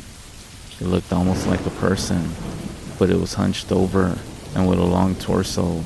It was tall, taller than my dad. It was about 6'4" at least. I just barely caught a glimpse of it on the near side of the garage. Then the light faded, and I didn't see it again that night. There was another dead chicken the next morning, the third one in just a few weeks. I told Dad what I had seen the previous night, and he just stared at me. Then he told me that the storm must have been playing tricks on me. I accepted that. 4 months after that, we lost a cow. It was in the middle of the night, and we all woke up at the same time. There was a lot of noise in the fields, but only briefly. The cry of a dying animal, a guttural yell that I had never heard before. I could hear him running up the stairs to my room. He had his rifle in his hand, and he opened the door. He saw that I was awake and told me to stay inside no matter what, and to try to go back to sleep. I don't think I have to say that sleep wasn't really an option anymore, but I did stay in my room with a blanket held tight around my shoulders and staring out the window. About 10 minutes later, I heard gunshots in the field. I'm not sure what he was shooting at, whether it was whatever had attacked the cow, or the cow itself, trying to put the animal out of its misery. My dad never talked about that night. I later found out that when he got to the cow, he found it ripped open on the ground, bleeding out from its torso. The shots I heard were him shooting the cow in the head. It kept going like that for years. A chicken or a duck here and there. Something bigger would happen very rare. I only ever caught glimpses of that thing until what comes next. It terrified me. It happened in the middle of the day, over the course of a long weekend when my parents had gone to Seattle to see my uncle, who was ill. It was on a Saturday afternoon. I was 17 years old. I was out in the barn putting out food for the horses and the dogs. The horses were running around out in the fields, and the dogs were asleep in the corner of one of the horse stalls. I heard something rustling in the tall grass outside in the field. The dogs looked around a little bit, but they didn't seem to mind. I assumed it was just one of the horses waiting for me to leave so that they could eat. I kept going about what I was doing, and after a few minutes, I thought I heard somebody breathing. I turned to look, and it was standing in the door, tall as hell, even hunched over. The sun was streaming in behind it, lighting up all the dust in the air around it like some kind of sickly halo. It was looking at me, considering me. Maybe it was trying to decide whether or not I was food. I remember swearing, turning, and running as fast as I could for the house, not even thinking. Panic caused my legs to move. It was behind me, not even breathing hard. I heard its feet hitting the ground in a constant pattern. I got to the house, opened the door and slammed it behind me and locked it as fast as I could. I tore through the house, locking every door and drawing the blinds on every window. I could hear it snarling outside the back door. The dogs were barking at it, but they wouldn't try to attack the thing. It was too big and they knew it. It roared at the dogs and they ran off, most likely to hide somewhere. I went to my parents' bedroom and got Dad's rifle. I loaded it, set up a chair in the living room facing the back door, and waited. It started prowling around the house. I could hear its feet crunching on the gravel of the driveway and the wooden planks of the back deck. It kept walking back and forth. I thought about trying to look through a window to see it, but I was too scared. Eventually, after hours of hoping it would go away, the sun went down. I turned on all the outside lights and went up to my room. I opened my window with the rifle in my hands, hoping to be able to pick the thing off from above. I saw it lurking just beyond the glow from the porch light. It had very long arms, and it looked to be walking on bent knees. It was by the chicken coop. Then it disappeared from view. I heard the chickens making noises and screeching. The thing then reappeared with a dead, bloody chicken in its hands. It bit off one of the wings with jaws that were dripping with slime, and it let the dead bird drop to the ground at its feet. It looked at me. Its eyes made contact with mine. It turned away again, back to the chickens. It came back with another bird, mutilated in front of me, and dropped it. It went back again, and again. I should have taken a shot at it, but I was confused trying to figure out what it was doing. Then it hit me. It was a show of power. It was showing me that it was stronger than me. At the same time, I felt powerless and sick. Powerless because what it was saying was true. If it was just that thing in me, I wouldn't stand a chance. The thought that shook me out of this state was when I remembered the rifle at my side. It was heading back to the chickens, and I decided that when it came back, I would take my shot. It strode back to the porch, almost arrogant, walking on bended knees with those arms so long that the chicken was nearly dragging on the ground.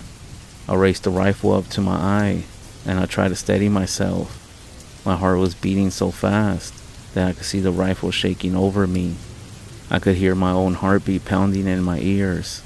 It raised the body to its mouth, and just as it was about to put the chicken's head inside, I squeezed the trigger. The crack of the gun echoed in the quietness of the nighttime, and that's when I heard a painful, loud screech. I had hit it on the outside of the shoulder. It ran off into the night. It had killed a bunch of chickens and livestock like never before. I never saw it again. I'm writing all this now because my parents died 3 weeks ago. They were killed in a collision with a drunk driver. He survived, but they left me the farm, and I intend to live here with my own family. I'm 32 now, and I work for an Oregon Fish and Game office. I'm married to a wonderful woman named Stephanie. We have one son, Zachary, who is 4 years old. We are expecting a daughter in 4 months. I have come to the farmhouse alone today.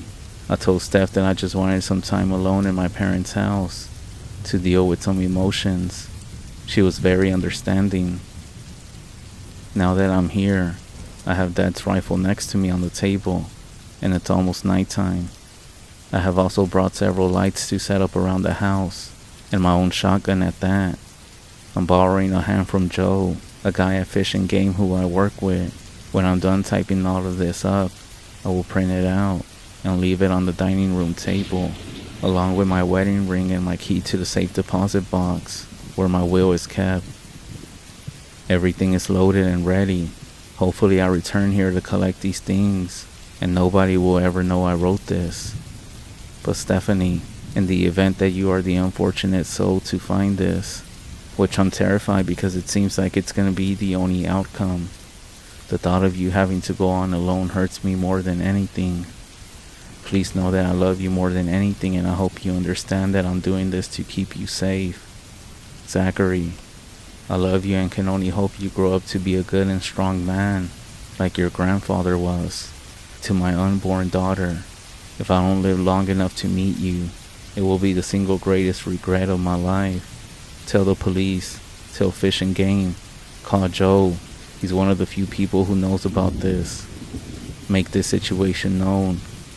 Eventually, someone will kill it, even if it's not me. Goodbye, for now.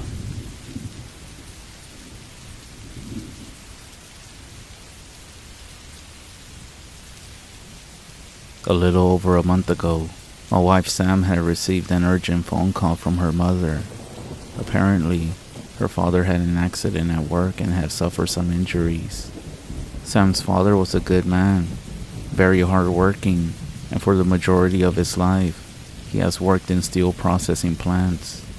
He was the type of guy who would say, if you aren't getting your hands dirty then, are you even working? According to her mother, one of the pallets of steel had buckled and came crashing down. Some of these smaller shards of metal were sent flying and struck her father in the leg and arm. He was taken to the hospital and was forced to stay there for a few days.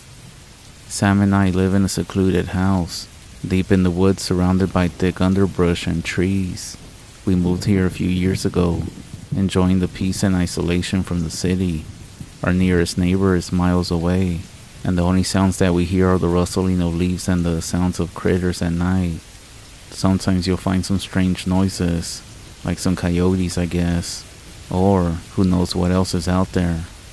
You'll have to go explore the woods by yourself to find out, 'cause I'm not going out there. We love that we're in the middle of nowhere, you can say, surrounded by trees. We aren't dumb. We're not gonna go look into the woods when we hear some strange noises.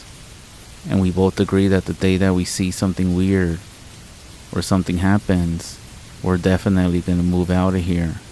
But aside from all of this, it's the perfect place. Living out here of course has a few challenges, Self-service is spotty, and any trip to the grocery store or town takes about an hour. But we love the solitude and the feeling of being one with nature. And aside from everything else, the place wasn't that expensive when we got it. It was basically a deal. We do live a few states away from her parents, so having to find the time to visit was quite challenging. It seemed like we could only visit the family when Thanksgiving or Christmas came around, and sometimes not even then. However, the moment that Sam found out her father had been injured, she dropped everything and made travel arrangements. I wanted to go with her, but my work didn't give me the time off. Even during these times, they seem to have the mentality of, if you don't wish to work, then we'll just find someone else who will. To say I was upset was an understatement, but I just bit my tongue and headed home, only because I needed the job at the moment. Sam assured me that it would be fine, that I shouldn't worry myself. I knew she was trying to put myself at ease, but still, I felt terrible. She left for the airport about a week after she had received the news. Meanwhile, all I could do was work and try my best not to worry. Sam did her best to update me through her stages of travel. She arrived later in the evening and told me she had made it to her parents' house around midnight. Over the course of the next few days, she kept me updated on her father's condition. He had a few minor shards removed and was just spending time healing.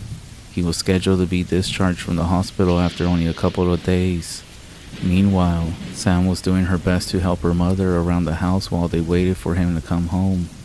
During this time, my job seemed to be piling on project after project. I could see myself turning into some sort of workforce zombie.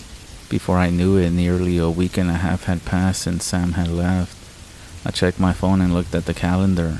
Sam would be coming home the following day. She told me that since the flights were such a short notice, that she would be arriving very late in the evening. She said she would just grab a cab home and that she would see me in the morning. I wanted to stay awake for her arrival, but as soon as I got home from work, I made the mistake of falling on the bed. The next thing I knew, it was 6 o'clock in the morning. I cracked open my eyes, excited to see Sam sleeping next to me, but as I reached over, I found that she wasn't there. I grabbed my phone off the nightstand to check and see if she had left me any messages. I thought that maybe her flight had gotten delayed and that she would be arriving either today or tomorrow. But when I turned it on, I received no new messages since the previous night. I got out of bed and I was in the middle of sending Sam a text message, asking her if she was alright, when I was nearly startled out of my skin by someone standing in the kitchen. I turned on the light, and after a few seconds, I recognized Sam was standing there holding a cup of coffee. I quickly walked over to her and embraced her, telling her how glad I was that she had made it home safe. She just returned a faint smile and set her mug down. I asked her what time she made it in, and she said only a couple of hours ago, but that she didn't want to disturb me while I was sleeping. I thought this was strange, as she knows better than anyone else how heavy a sleeper I am. She let out a soft sigh before telling me that she was starting to feel pretty tired herself. I told her once again that I was glad she was back, but that I was going to get ready for work. I quickly got changed and grabbed my bag from the counter. When I did, I noticed something else strange. The mug that Sam was holding that she had set down on the counter was empty. But not just empty, I'm talking about spotless, like there had been no liquid ever poured into it. Normally when she has coffee there are some coffee stains on the inside of the mug, but it looked as if she had just pulled it out of the cupboard. Maybe she just rinsed it out, I thought as I continued my way out of the door.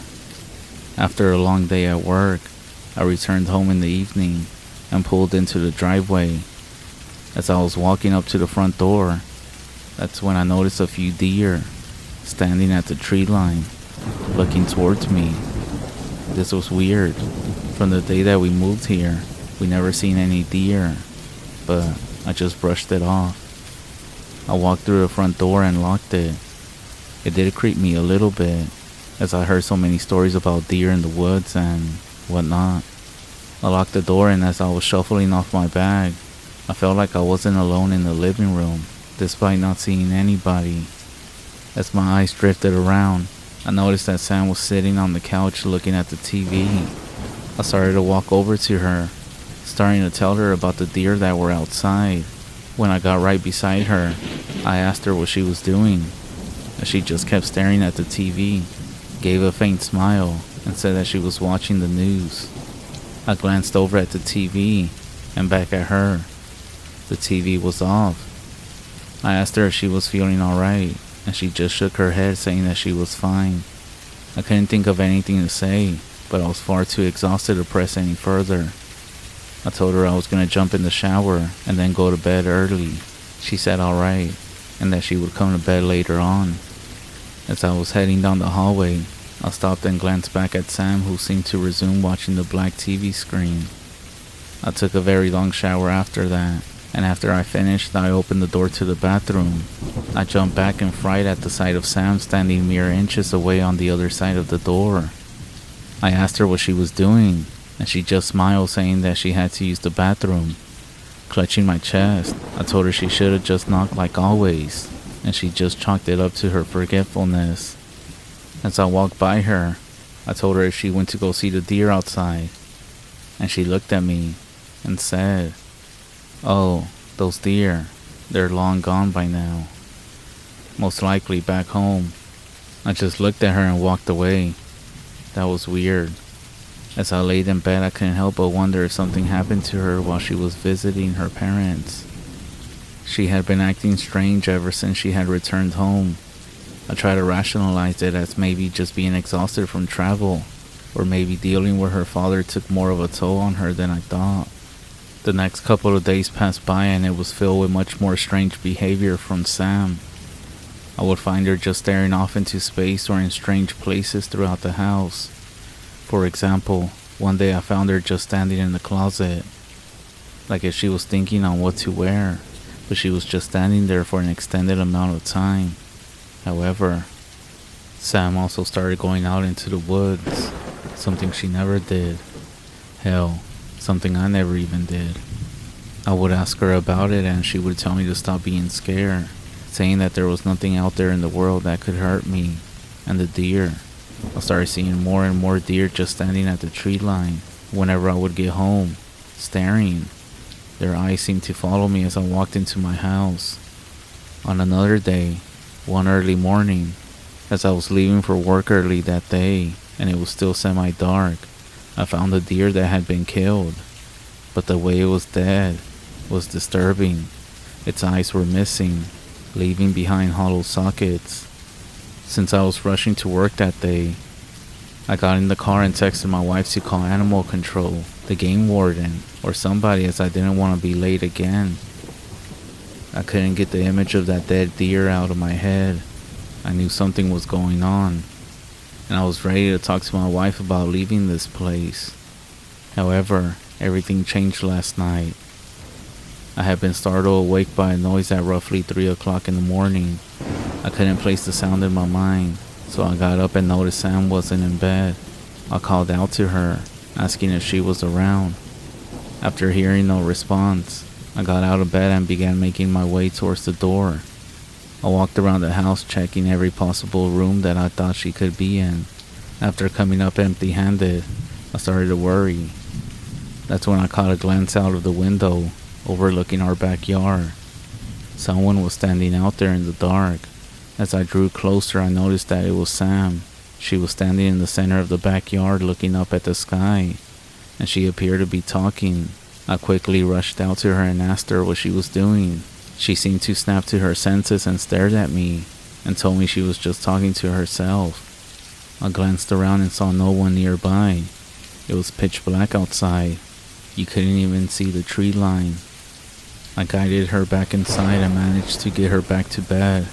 Right up until I drifted off, I was beginning to worry something was seriously wrong with Sam, and was considering calling a professional for help. The next morning, as I was getting ready for work, I entered the kitchen to get a cup of coffee, and I saw Sam standing next to the window staring out towards our backyard. I asked her if she was alright, and she just nodded to me. Just before I went out the door, I realized I had forgotten my phone on the nightstand. I quickly rushed back into the bedroom to get it. When I did, I noticed I had a missed phone call. They were calling in regards to my wife. I called the number back and confused, I asked about my wife. They informed me that my wife was in an accident and had been in the hospital for the past week. I was beyond confused by this point as I told them they must have made a mistake. They then transferred the call to my wife's hospital room, where she answered the phone, and I heard Sam's voice come through the receiver. She told me that she had been in a car accident on the way home from the airport. She didn't remember much aside from landing and getting a cab. I asked why they didn't contact me sooner, and she said that her purse and phone with all her identification had gone missing during the accident. She was in and out of consciousness for the majority of the week. That's when I felt my heart start to quicken as she told me something about the crash. Something that she neglected to tell anyone else, because they would think that she's crazy. She said that on the day of the accident, she saw someone appear on the dark road. The cab driver swerved out of the way and ended up crashing into a ditch of overgrowth. She said she could feel herself fading in and out of consciousness. But right before, she saw a figure stand over her. She said it looked like an alien. Very smooth and gray skin that seemed to have a wet-like appearance to it. The face was nearly featureless, with 2 small slits for eyes and pinpoints in the center for nostrils. She then let out a slight chuckle, saying that it must have been a product of her accident. I wanted to laugh along with her, but my throat was dry. She told me that the doctors would be releasing her the next day, and that I could come pick her up. I then apologized for not being at her side, and she told me it wasn't my fault, that I had no way of knowing where she was.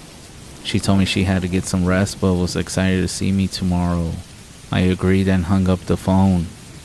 I stood there in the bedroom, gripping the phone tightly, trying to stop my body from shaking. If Sam was in the hospital, then who the fuck was in my living room? I opened the bedroom door and walked down the hallway.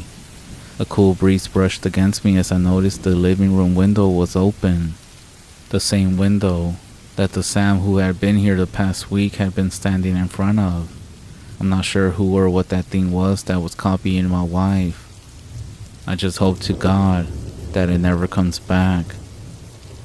I got on the phone with my boss and I explained to him the situation of my wife being at the hospital. I did have the mindset of fuck this job, so I was waiting for him to tell me anything. To my surprise, he told me to do what I had to do to take care of my wife, and that was it. I quickly started packing boxes of clothes and essentials, as my plan is to move the fuck out of these woods before whatever this thing is comes back.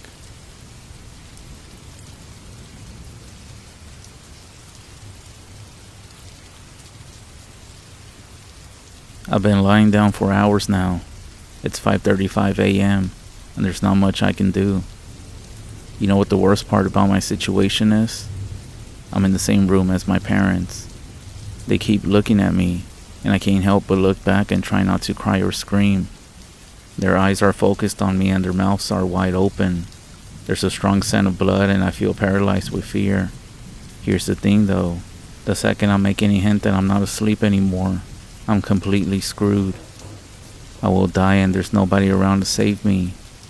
I've been trying to think of a way out, but the only idea I got is to rush for the front door and scream for help, hoping that a neighbor hears me. It is risky, but if I stay here, I'm gonna die. He's waiting for me to wake up and see his masterpiece. You might be wondering what's going on. Well, I do sometimes get ahead of myself sometimes. About 3 hours ago, I heard screaming from the other side of the house. I got up and went to check on the noise before realizing I had to use the bathroom, instead of doing the smart thing and going to investigate. I could have gotten myself killed right then for my stupid actions. I did my business and took a peek outside the bathroom. There was blood on the carpet. I got worried and ran back to my room, hiding underneath the sheets, terrified. I tried to convince myself to go back to sleep, that it was just some really vivid dream or something. But then I heard my bedroom door open. Like the scared child I was, I looked from under my blankets to see what was going on. I could see something dragging my dead parents into the room. It wasn't a human. I can tell you that. It didn't have hair, with no eyes or clothing.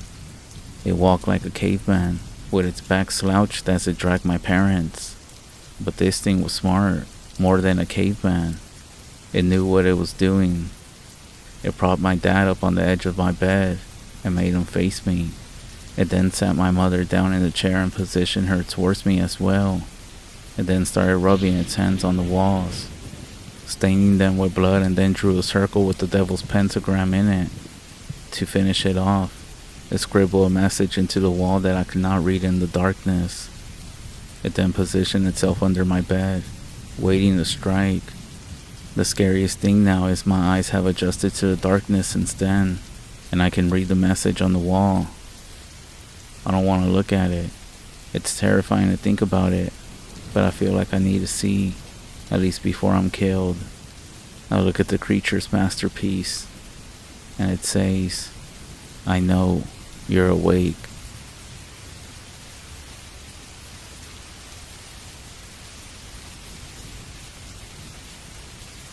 I work security at Disney World. Well, I used to. Most of the time I don't say where I work, as obviously there are some pretty strict rules about things employees can put online. But I just don't think I can tell the story without that context. And honestly, I think this may be it for me anyway with this job. I just can't see myself working here any longer now. I've been with the company for 23 years. The first 20 years I worked in the parks, nabbing shoplifters and rounding up people who were drinking too much for the heat. Sometimes there would be a fight to break up, but people usually keep it pretty mild. The heat and walking was getting too much for me the last couple of years, so I started asking to be transferred somewhere with AC, and the company moved me to one of their resorts. The working conditions were better, as far as climate and comfort go. The guest issues were trickier. I guess the expensive and stress of vacate got to a lot of people, and I would be called by neighboring rooms because some mom and dad were yelling at each other. I would try to recommend that they take a nap or go do separate activities for a bit, and that would sometimes calm them down. But none of that is what I'm here for. I got to get this out while I still have time. 3 days ago I got a call from management. Apparently a couple of days before that, housekeeping had went into a room that should have been turned over that day. Turned over is when one guest leaves by about 11 a.m. and the next guest checks in around 3 p.m. and all of the items of the guests were still in the room.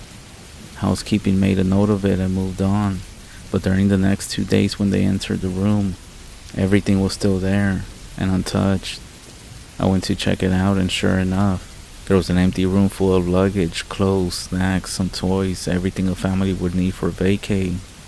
The manager had already looked up the previous reservation, and it was for a family, dad, mom, and 2 little kids. We were a bit stumped, so I made the call that housekeeper could clean the room and take the family's personal items to be held until we got in contact with someone. I went digging into the reservation more. The family had arrived 5 days before housekeeping discovered all of their stuff. I found that the family had paid a parking fee and their vehicle description was listed. A quick walk of the parking lots and I had easily found their vehicle, so that ruled out a car accident, or them choosing to just leave all their stuff behind. Next, I saw that they had bought a dining plan. This is when the guest prepays for all their food. They were given a specific number of credits to use for meals. This family had only used 3 credits and the last one was 2 days after they checked in. It appeared that the day they arrived, they got there late and most likely just stayed on the resort. The next day they used 2 credits at Epcot. The second park day they used just 1 credit at Magic Kingdom, and it was at breakfast time. Now at Disney we have something called magic bands. Magic bands are worn by the guest and act as a room key, park ticket, credit card, dining reservation payment, a fast pass, and many more things. It took some work, but I was finally able to look up this family's fast pass history. The day they went to Magic Kingdom, they had breakfast at a restaurant in the park. They got on a couple of rides, and then rode their last ride, It's a Small World, around 11 a.m. Then, nothing. It was time to bring in someone else on this. I called an old coworker at Magic Kingdom and asked him to pull the security video for It's a Small World at the time they wrote it, and I made my way over there. When I got there, my friend was very confused. He showed me what he found. There's always a camera in the direction of where rides load and unload. The video showed them scanning their bands to use fast passes for the ride and boarding the ride. The video from the exit of the ride just showed the other people in their car exiting, but they weren't there. Of course, we thought the worst. Maybe one of the kids had fallen out, and mom and dad and the other kid got off in the middle of the ride to help, and they all got injured or killed, or possibly stuck in a machine somewhere, so we ended up shutting down the ride in the middle of the damn day. We turned off that damn music and turned up the lights. Me and my buddy walked that ride 3 times before we called in help. Eventually, there was close to 10 cast members searching, and we didn't find anything except for 3 cell phones and a hat. I kept digging the past couple of days, and I'm not sure who to tell what I found next to. I called the police, and I suppose they're on the way. But the company has a way of covering up things like this, and I decided I can't live with myself if I don't put out some type of warning. I kept digging into their reservation over the last couple of days, and today I noticed they had purchased Memory Maker. There's photographers all over the parks and cameras in a lot of the rides, and with Memory Maker, the photos are all free. They automatically get added to the account of the guest when the system knows that their picture has been taken. Everyone's whereabouts are always known with the magic bands. Well, I opened up their Memory Maker photo album, and I swear, there's 732 pictures. The first 30 or so are pretty normal. Epcot, a few rides in front of the castle. But the rest of the pictures are all in It's a Small World. The rides only take 1 picture per go around, so it appears as though this family has gotten on this ride over 700 times. The first picture was pretty normal. Everyone looked happy. It was a busy day and a full car of guests. The next one is rough to look at. The car is empty except for this little family, and they look so damn confused. The next 10 or 15, I can see Dad getting angry, yelling. Mom is holding on to those 2 kids like her life depends on it, and you can see the kids getting upset and crying, and it goes on and on and on. After 50 or so, it looks like they're trying to get out. In one, the dad is missing. In another, they're all gone. Maybe like they got out in the ride and tried to walk out. But the very next one, they're all right back in that damn car. After around picture 450 or so, I only see the mom and the kids. It's just when I look closely, I can see Dad, maybe just his body now, slumped down in one of the other seats. Since about 675, there's just Mom and 1 kid, another body in another seat. However, the mom and kid aren't moving anymore. I think them 2 are still alive, looking straight ahead, pale. And y'all, I swear on my fucking life, the dolls are moving or something. In some of these pictures I can tell they aren't where they should be. I even saw one with a doll in the car with this family. I can't look anymore. I closed the album. The file size has increased since I closed it. Are there new pictures being added? I see on security cameras that the local police department just arrived, so they're gonna take over soon.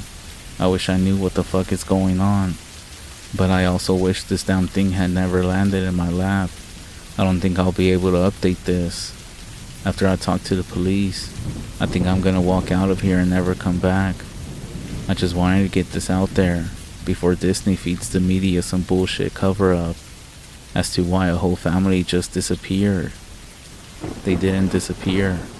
I know where they are.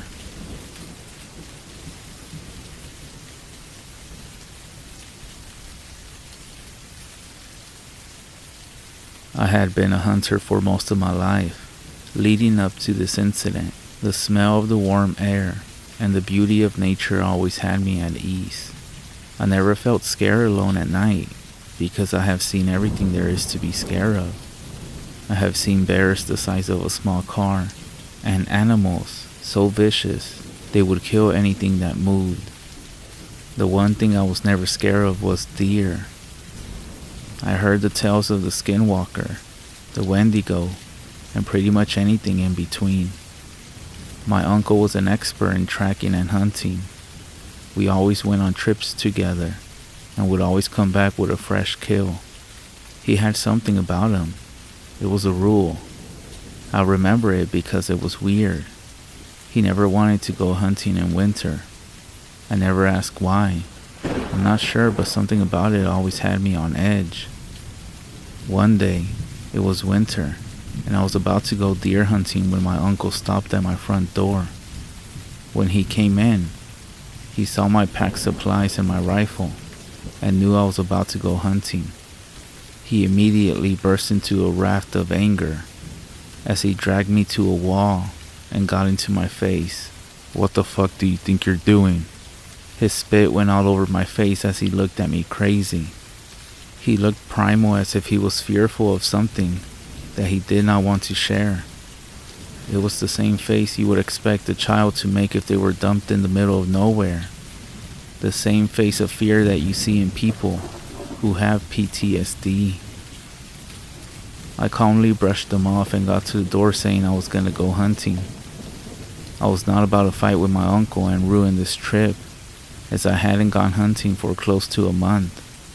When you start hunting, you get adjusted to it, and then when you go on breaks, you actually miss it. As I got into my truck, my uncle peered at me out the window. He was there to take care of my house, but before I reversed, he left with the door open. My uncle is prone to outbursts, as I should mention. He's only ever done it a few times, and it's always in a situation where the reaction suits it. Not this one, however. What was so bad about hunting in the winter? The spot I had planned was an isolated one. It was a huge forest area, which I had not been to before. I obviously had mapped the area out and brought essential survival tools in case the worst came, but I never thought I would have to use it after all those years out in the forest. When I arrived, the crisp, cold air immediately saturated me in discomfort. I quickly got another layer of clothes on before I started to walk to where I would set up camp for the night. The clearing I had chosen was a pretty tight one. There was a big tree in the center that stood above the rest. It was called the Forest Star, which suited it. Around the clearing, the forest was extremely dense. Almost no sun shone through the top. There was a small hunting tower north of the entrance of the clearing, so it was a direct walk from camp. As I walked ahead, I noticed something. There were small droplets of blood littering the ground. My first thought was that it must have been an injured animal or something like that, but the droplets were small and almost even. I shook the thought out of my head and made it to my setup, and I started to pin my tent. When I was done, I checked my watch. It was around 5:30 p.m. I had around 2 hours for hunting before it was pitch black, and so I made it to the tower. When I undid my rifle from its case, I heard scampering. Shaking it off, I took my spot and waited. As I stood there, time almost slowed down. I was in a precise focus and was ready for anything. I wasn't ready for what I saw though. Out came 2 small bucks that seemed injured. There were small droplets of blood coming from their eyes. As I focused in, I saw that it wasn't dry blood. It was fresh, and it was oozing from their eyes. I was shocked. I had never seen anything like it. Many different scenarios ran through my head. I was thinking, had a hunter shot both of them in the eyes and managed to not kill them? But the scenarios I was coming up with seemed more unlikely than the last. I took aim at the closest one and shot it. It stood there for a second, just not moving. Then they trotted off as if nothing happened. Blood was running from the wound, so I know I had obviously hit it. but it didn't seem scared nor fazed. I decided that was enough and sort of jogged to my side. I was freaked out and decided that I would cook dinner and go to bed early. When I scampered around my pack, I pulled out a can of beans. I grabbed a pot and started a fire and began cooking them. As I cracked open a beer, the familiar sound of a branch snapping sounded off next to me. I thought it was maybe a small deer, and I brushed it off as I sat and relaxed. I was thinking about the deer, and I started to chalk it up to the fact I must have not hit it deep enough, and the deer must have been in shock. When I finished eating, I went to bed. I was shivering in the night cold, and I could feel my body shaking uncontrollably. As I dozed off after a brutal 2 hours of cold, I heard another snap. This time, however, it was more loud, like a bear. I immediately grabbed my rifle and went out of my tent. My fire burned low, and in the distance I saw 2 red lights. I walked towards it when my mind started to race. Something felt wrong. As I closed the distance, my gut was literally twisted. My mind was anxious and I felt like I was about to break down. Then I realized what was wrong. Those weren't lights. They were 2 big solid red eyes. They were just orbs hovering. When I realized, I stood frozen. I thought it was a big cat, but what emerged was so much worse. Its fur was black, darker than the night around us. Its antlers were twisted and uneven, but the worst part, it was crying blood. Deep red droplets were pelting down in its unnatural eyes. I couldn't make a sound. I was frozen in fear. Then it started to make sounds. The sounds of a baby crying. It was horrible. The sounds of unnatural cries filled the cold air, making it worse. My body felt crumpled, and so I finally broke out into a sprint. When I looked back, it stood there. It wasn't even breathing, but the sounds of that baby crying weren't fading. It was like a speaker was attached to my ear. When I made it back to camp, I rushed to pack my stuff. In a hurry, I ran, leaving the tent behind, and I rushed to my truck. As I fumbled with the keys, I saw that something was walking slowly towards me. That's when the whispering started. Terrible, faint voices echoed throughout the forest. As my mind started to close, I felt my cerebral melting, as anything I tried to do would not happen. It was like sleep paralysis. As I stood there, I found the strength to finally open the door and get in my car. I slammed the door shut, and that thing was right at the window. I started to sob as I jammed the keys in the ignition. My mind felt fried as I swerved out of there. I didn't care if I hit anything. I just wanted to be away from that thing. And then, before I could back out, it stood up on its legs, and it repeated a voice I recognized. You did not escape. The forest are mine. It was my grandpa's voice. He died when I was 6, and I never knew any of the details. The thing then made a terrible shrieking noise that hurt my entire body. As it did so, I heard scampering as more of those things came out. They had blood running from their eyes as well. The baby cry started again, and that's when I finally drove out of that fucking place. When I raced home, I barged into the door. My shoulder ached, but I didn't care. I shoved my door and locked it and ran into my kitchen. That's when I saw my uncle sitting at the table, enjoying a small glass of scotch. So, you saw what I saw, didn't you, Anthony? I couldn't form a single word. I was so shocked. My uncle came up to me and said, "What you saw out there, It's my rule that I abide by.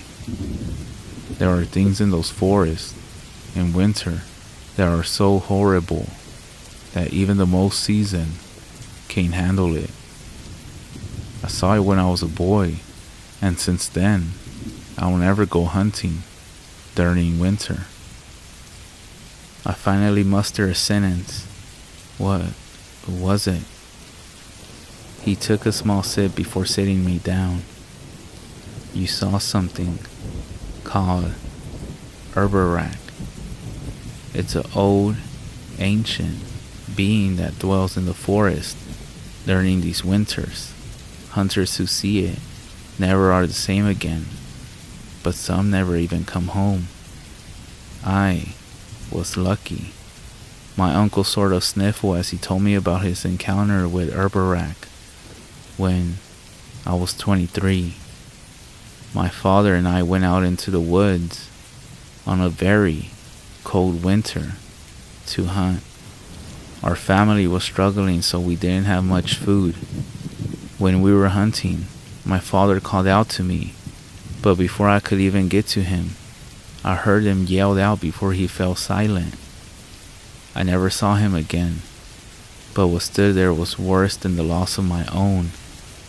A deer with red eyes, black fur, and twisted antlers stood there. Blood was running from its eyes. Then it started to cry like a baby. My uncle stopped and had to take a second before continuing. I comforted him as I was teary-eyed. It ran after me, Anthony, on 2 legs. It was like a human, and I rushed to get away from it.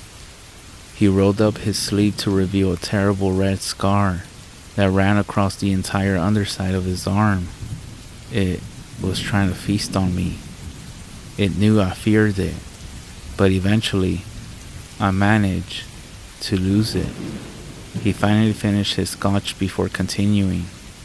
I was stuck in the forest for 3 days, fighting to survive. I heard its cries and whispers all around. As I tried to make it out, I finally arrived at a road and was taken in by the police. No trace was found of my father, except for one thing. They found blood at the scene and tested it. It belonged to my father. What was strange about it, it was mixed with his tears. Then my uncle finally stood up. Fear it, for it now knows who you are. Those were his last words. He left my house and the police found him wrapped up in a noose 2 days later. It broke me. My hunting buddy and best friend was gone. There was one detail about his suicide that was never resolved. He had droplets of blood coming from his eyes. The coroner's inspection said it was an aneurysm, but I'm not sure that is the truth. I'm 50 years old now, and I haven't been hunting in 2 decades. I can't even go into the forest anymore. I'm thinking about going back and seeing what Herberak is. Maybe I can kill him. So, beware of Herberak, for he lurks in the forest, out in the cold.